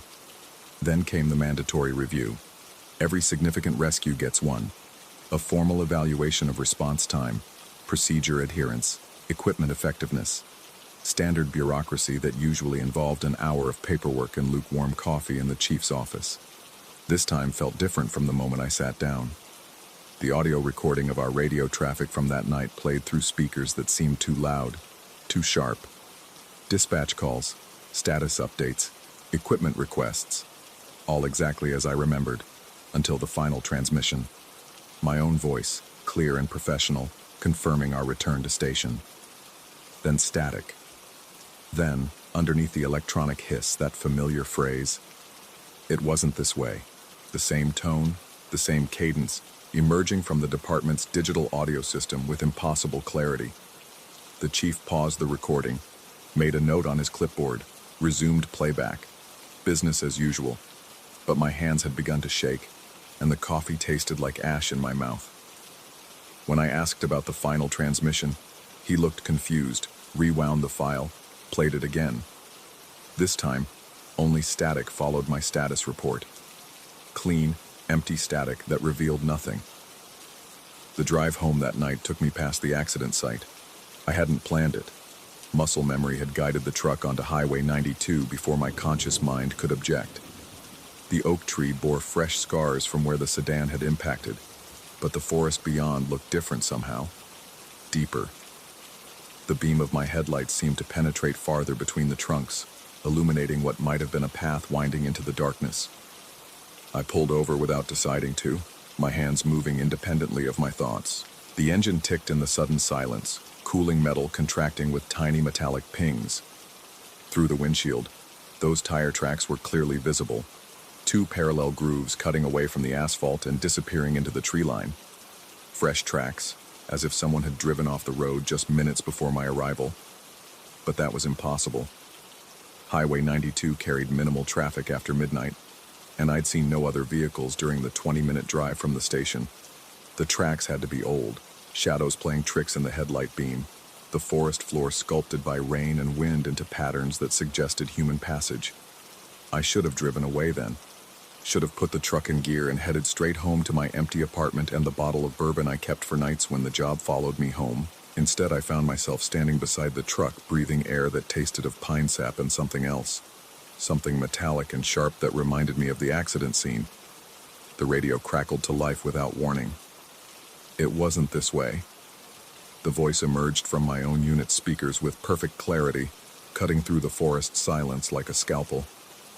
My hand moved toward the radio without conscious direction, fingers hovering over the transmission key. But I hadn't called in, hadn't requested status or backup. The radio had simply decided to speak, offering its cryptic observation to the empty night. I scrambled back into the truck, hands fumbling with keys that suddenly felt foreign in my grip. The engine turned over on the third try, headlights sweeping across the tire tracks one final time before I reversed onto the highway. But in the rearview mirror, I caught a glimpse of something that made my breath catch in my throat. A figure standing among the trees, watching my retreat with the patient stillness of someone who had been waiting. The nightmares returned with vengeance. Same road, same radio transmission, but now the dreams included that watching figure. Sometimes it stood at the forest's edge. Sometimes it sat behind the wheel of a familiar sedan. Sometimes it walked alongside my truck with the measured pace of someone keeping a leisurely appointment. Always silent except for that recurring phrase, always patient in the way that predators are patient when they know their prey has no escape route. I requested reassignment to different districts, cited stress and burnout, volunteered for every daytime shift that became available. Anything to avoid Highway 92 in the darkness, to maintain distance from that stretch of asphalt where tire tracks led into impossibly deep forest. For 3 months, the strategy worked. Days blended into weeks without incident, and I began to believe I'd found a solution. The call came on a Tuesday night in November, frost glittering on the truck's windshield as we rolled toward what dispatch described as a minor fender bender on Interstate 40. 2 vehicles, no injuries reported, but traffic was backing up and the state police needed assistance with scene management. Routine work that should have taken an hour, maybe less, but the GPS unit had other plans. Somewhere between the station and the interstate, the device began issuing contradictory directions. Turn left instead of right. Take the county road instead of the highway. Follow a route that made no logical sense but felt strangely familiar.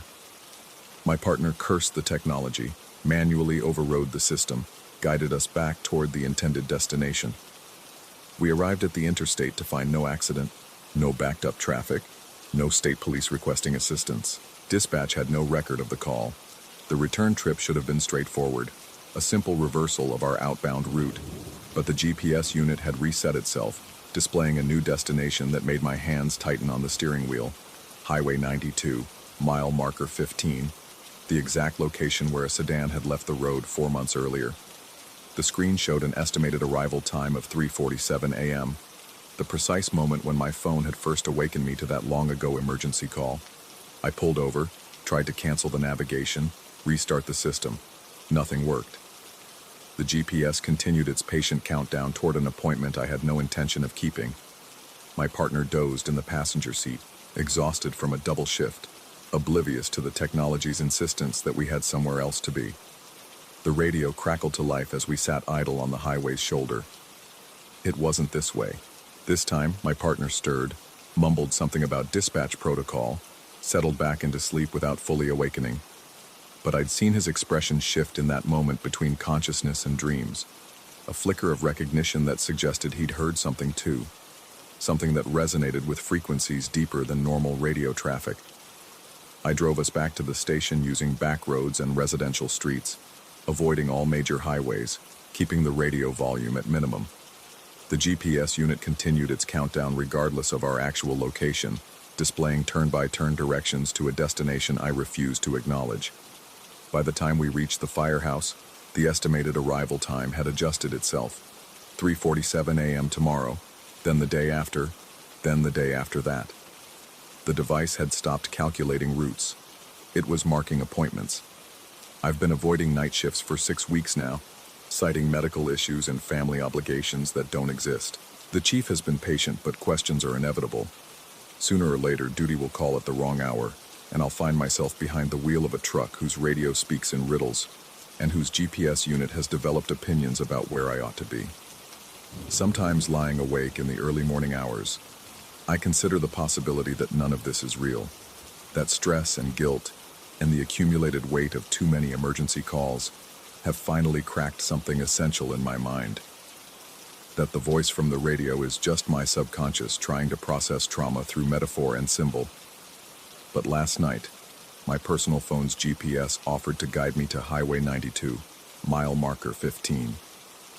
The device I've never used for work, never programmed with department destinations, never connected to the firehouse network. It displayed the route with helpful green arrows, estimated my arrival time as 3:47 a.m., and marked the destination with a little red pin labeled simply, alternative route. The tire tracks are still there. I know this without checking, the way you know the ocean contains water and the sky holds stars. Somewhere in the forest beyond Highway 92, a path winds deeper into darkness than any map has ever charted. And something waits at the end of that path with the patience of smoke, the persistence of gravity, the inevitability of 3:47 in the morning. The radio in my apartment has been silent for months, but I can feel it listening.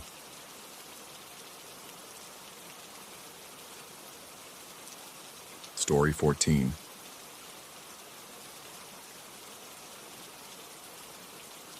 The house across from mine breathes wrong. I've lived on Maple Street for 3 years now, long enough to know the rhythm of the neighborhood, the morning dog walkers, the evening joggers, the predictable hum of air conditioners cycling on and off. But the Victorian directly across my living room window operates on a different frequency entirely. Sometimes I catch myself holding my breath, waiting for it to exhale. The man who lives there, I'll call him the tenant, though I suspect he's more owned by that house than he owns it, returned from his latest hospital stay on a Tuesday in October. I watched from my kitchen window as his parents helped him from their sedan, his movements careful and measured, like someone relearning how to inhabit his own body. His mother carried a paper bag that crinkled with pill bottles, and his father kept one hand on the tenant's elbow, guiding him up the crooked front steps. For 2 weeks, the house maintained an almost aggressive normalcy. Lights on at sunset, off by 10. The faint blue glow of a television through curtained windows. The occasional sound of doors closing, water running through old pipes. I began to relax, to forget the stories I'd heard from Mrs. Chen next door about the singing, the late-night wandering, the way he would stand motionless in his yard at dawn, staring at nothing anyone else could see. Then the medication stopped working, or he stopped taking it, and the hymns began. They started as whispers that carried on the autumn wind, fragments of melodies I half remembered from childhood church services.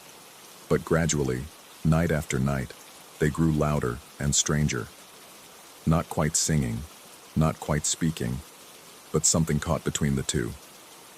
He would take a single word, hallelujah, or amen, and stretch it into impossible shapes, repeating syllables until they lost all meaning. Hallelujah, ja, ja, ja, ja, amen, men, men, men.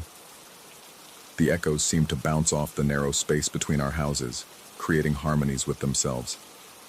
I bought earplugs, white noise machines. I rearranged my bedroom to the back of the house, but somehow the sound followed me there too, seeping through the walls like water through limestone. The first note appeared on a Thursday morning in November, tucked into my mailbox between a utility bill and a grocery store flyer.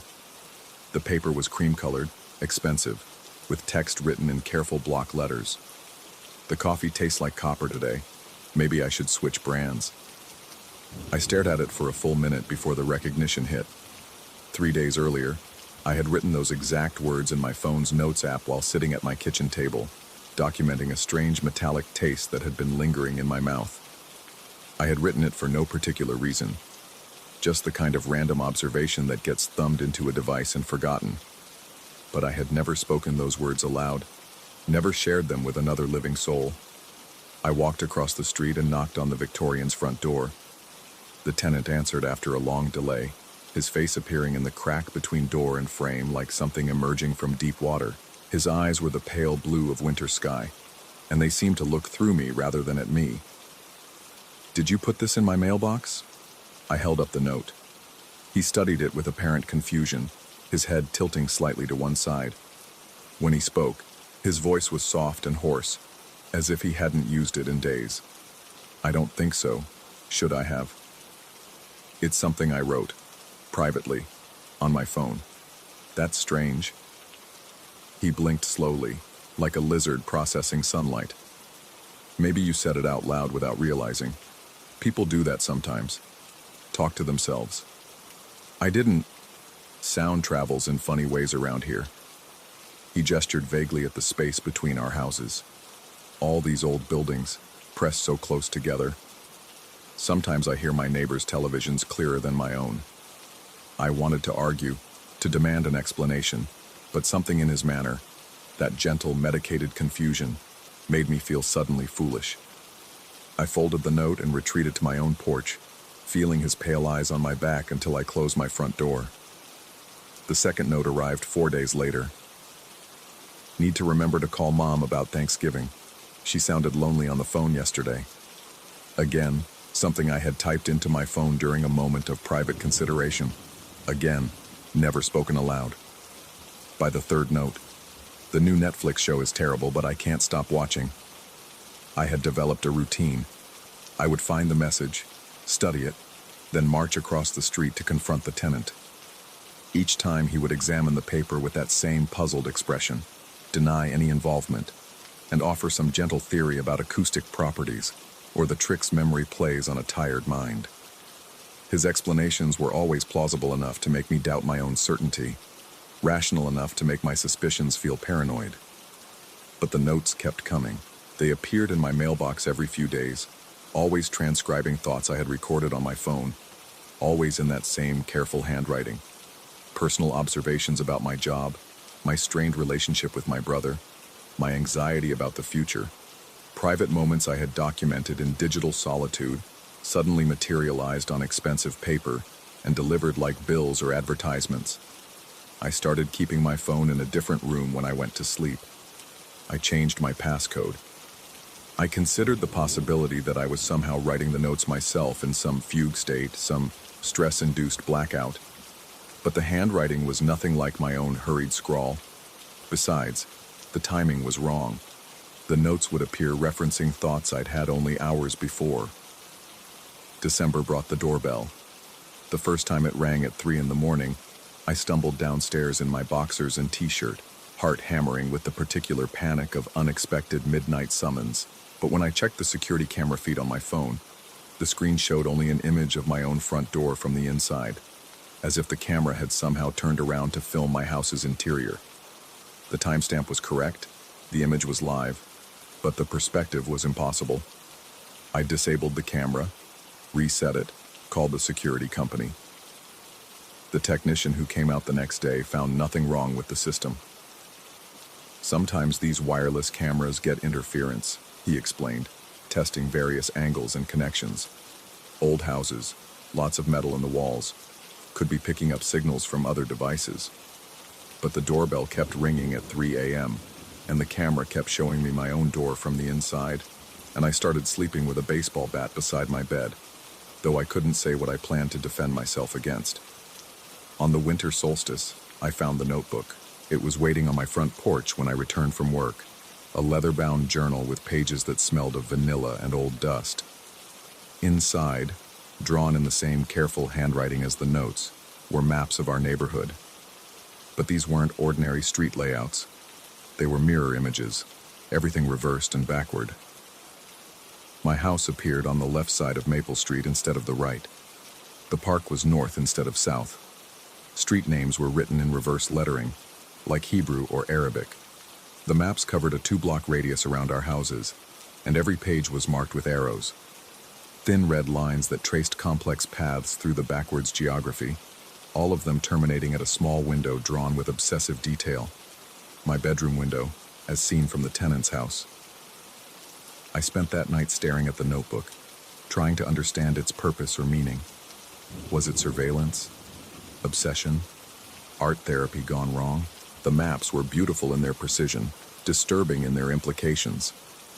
I imagined the tenant hunched over these pages night after night, carefully inverting reality with ruler and red pen, always drawing those arrows back to my window. I should have called the police then. Should have reported the notes, the doorbell, the impossible camera angles, the obvious signs of escalating fixation. But something held me back. Maybe the memory of the tenant's confused expressions. Maybe my own reluctance to have my life examined by strangers. Maybe the growing suspicion that I was missing something crucial about the situation. Instead, I called an electrician. I told him I was having power fluctuations, strange humming sounds in the walls, the kind of intermittent electrical problems that could be dangerous in an old house. He was a practical man with calloused hands and a methodical approach to mystery. He tested outlets, examined the breaker box, traced wiring through the basement and up into the walls. "Your electrical is mostly fine," he said after 2 hours of investigation. "But there's something weird in your north wall, the one facing your neighbor's house." He led me upstairs to my bedroom and pulled out a device that looked like a metal detector. It beeped frantically when he ran it along the wall adjacent to the tenant's property. "There's a conduit running through here that's not on any of your house's electrical plans. Looks like it connects to the building next door. Probably installed decades ago, before current regulations." With my permission, he cut a small hole in the drywall and peered inside with a flashlight. "Well, that's interesting." He reached into the wall cavity and withdrew a length of copper wire about 6 inches long. This was just hanging loose in there, not connected to anything. Dead wire. But look at this. He held the wire up to the light, and I could see it trembling. A tiny, almost imperceptible vibration, like a guitar string touched by a very gentle breeze. "That's not normal," the electrician said. "Dead wire shouldn't move like that. Unless..." He handed me the wire. The moment my fingers touched the copper, I felt it. A faint electrical tingle, warm and rhythmic, like a pulse. Without thinking, I pressed the wire to my ear. My own voice whispered back at me, "I should apologize to David for missing his birthday. I feel terrible about it." It was something I had thought that morning while drinking coffee, a guilty recognition that had led me to pull out my phone and make a note to call my brother later. But I hadn't called David yet, hadn't apologized yet, hadn't spoken those words to anyone. The electrician was watching me with concern. "You okay? You look like you've seen a ghost." I pressed the wire more firmly against my ear and heard my voice again, fainter this time. "Maybe I should get a therapist. This anxiety is getting worse." A thought from 3 days ago. A private moment of self-reflection in my car after a particularly stressful meeting. "The neighbor's getting worse. The singing is driving me insane. I think someone's been in my house. Things feel different. I'm losing my mind. I'm actually losing my mind." Each whisper was my own voice, speaking words I had never said aloud, confessing thoughts I had only acknowledged in the private darkness of my own skull. Hours of internal monologue, streaming through a dead wire like radio transmissions from a distant station. I dropped the wire and stepped back, my hands shaking. The electrician caught my expression and frowned. "What did you hear?" "Nothing. Static." But that wasn't true. What I had heard was impossibly, terrifyingly real. My own voice, speaking my own thoughts, somehow transmitted through a copper wire that connected nothing to nothing, bridging the space between my house and the tenants like a technological seance. The electrician capped the wire and sealed the hole in my wall. I paid him in cash and watched him drive away, leaving me alone with a revelation that felt both profound and completely insane. That night, I couldn't sleep. I lay in bed staring at the repaired wall, knowing that somewhere behind the drywall, a dead wire was vibrating with my thoughts. Across the street, the tenant's house sat in darkness, but I imagined him there in his own bedroom, perhaps holding the other end of that impossible connection, listening to the private radio station of my mind. At 3 a.m., my doorbell rang. This time, I didn't check the camera. I walked downstairs in the dark and opened the front door, stepping out into the cold December air. The street was empty, but there on my porch mat was another note, the paper still warm as if it had just been written. Maybe my neighbor just amplifies what already inhabits my house.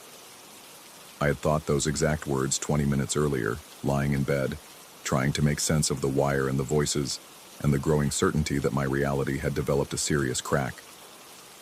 I had thought them, but I had never written them down, never recorded them in my phone. I looked across the street at the Victorian. In the third-floor window, the tenant's bedroom, a pale figure stood silhouetted against faint interior light. He was holding something to his ear, something that caught the streetlight with a dull copper gleam. As I watched, he raised his other hand and waved. I waved back, standing there in my pajamas on a winter night, holding a note written in my own words by someone else's hand. I realized that the question wasn't whether the tenant was real or imaginary, sane or psychotic, benevolent or threatening. The question was whether the voice in that wire was really mine at all, or if I had been listening to someone else's thoughts all along, someone who happened to live inside my head, someone who had been there long before the tenant ever moved in across the street. The figure in the window lowered his hand and stepped back into the darkness. I folded the note and went back inside my house, where the walls hummed softly with electricity that flowed in directions no blueprint had ever mapped. In the morning, I would find my phone full of new notes I didn't remember writing, thoughts I didn't remember thinking, in handwriting that looked increasingly like my own. But that night, I simply went to bed and listened to the dead wire singing my dreams back to me, each whisper a perfect echo of a voice I was no longer certain belonged to me alone.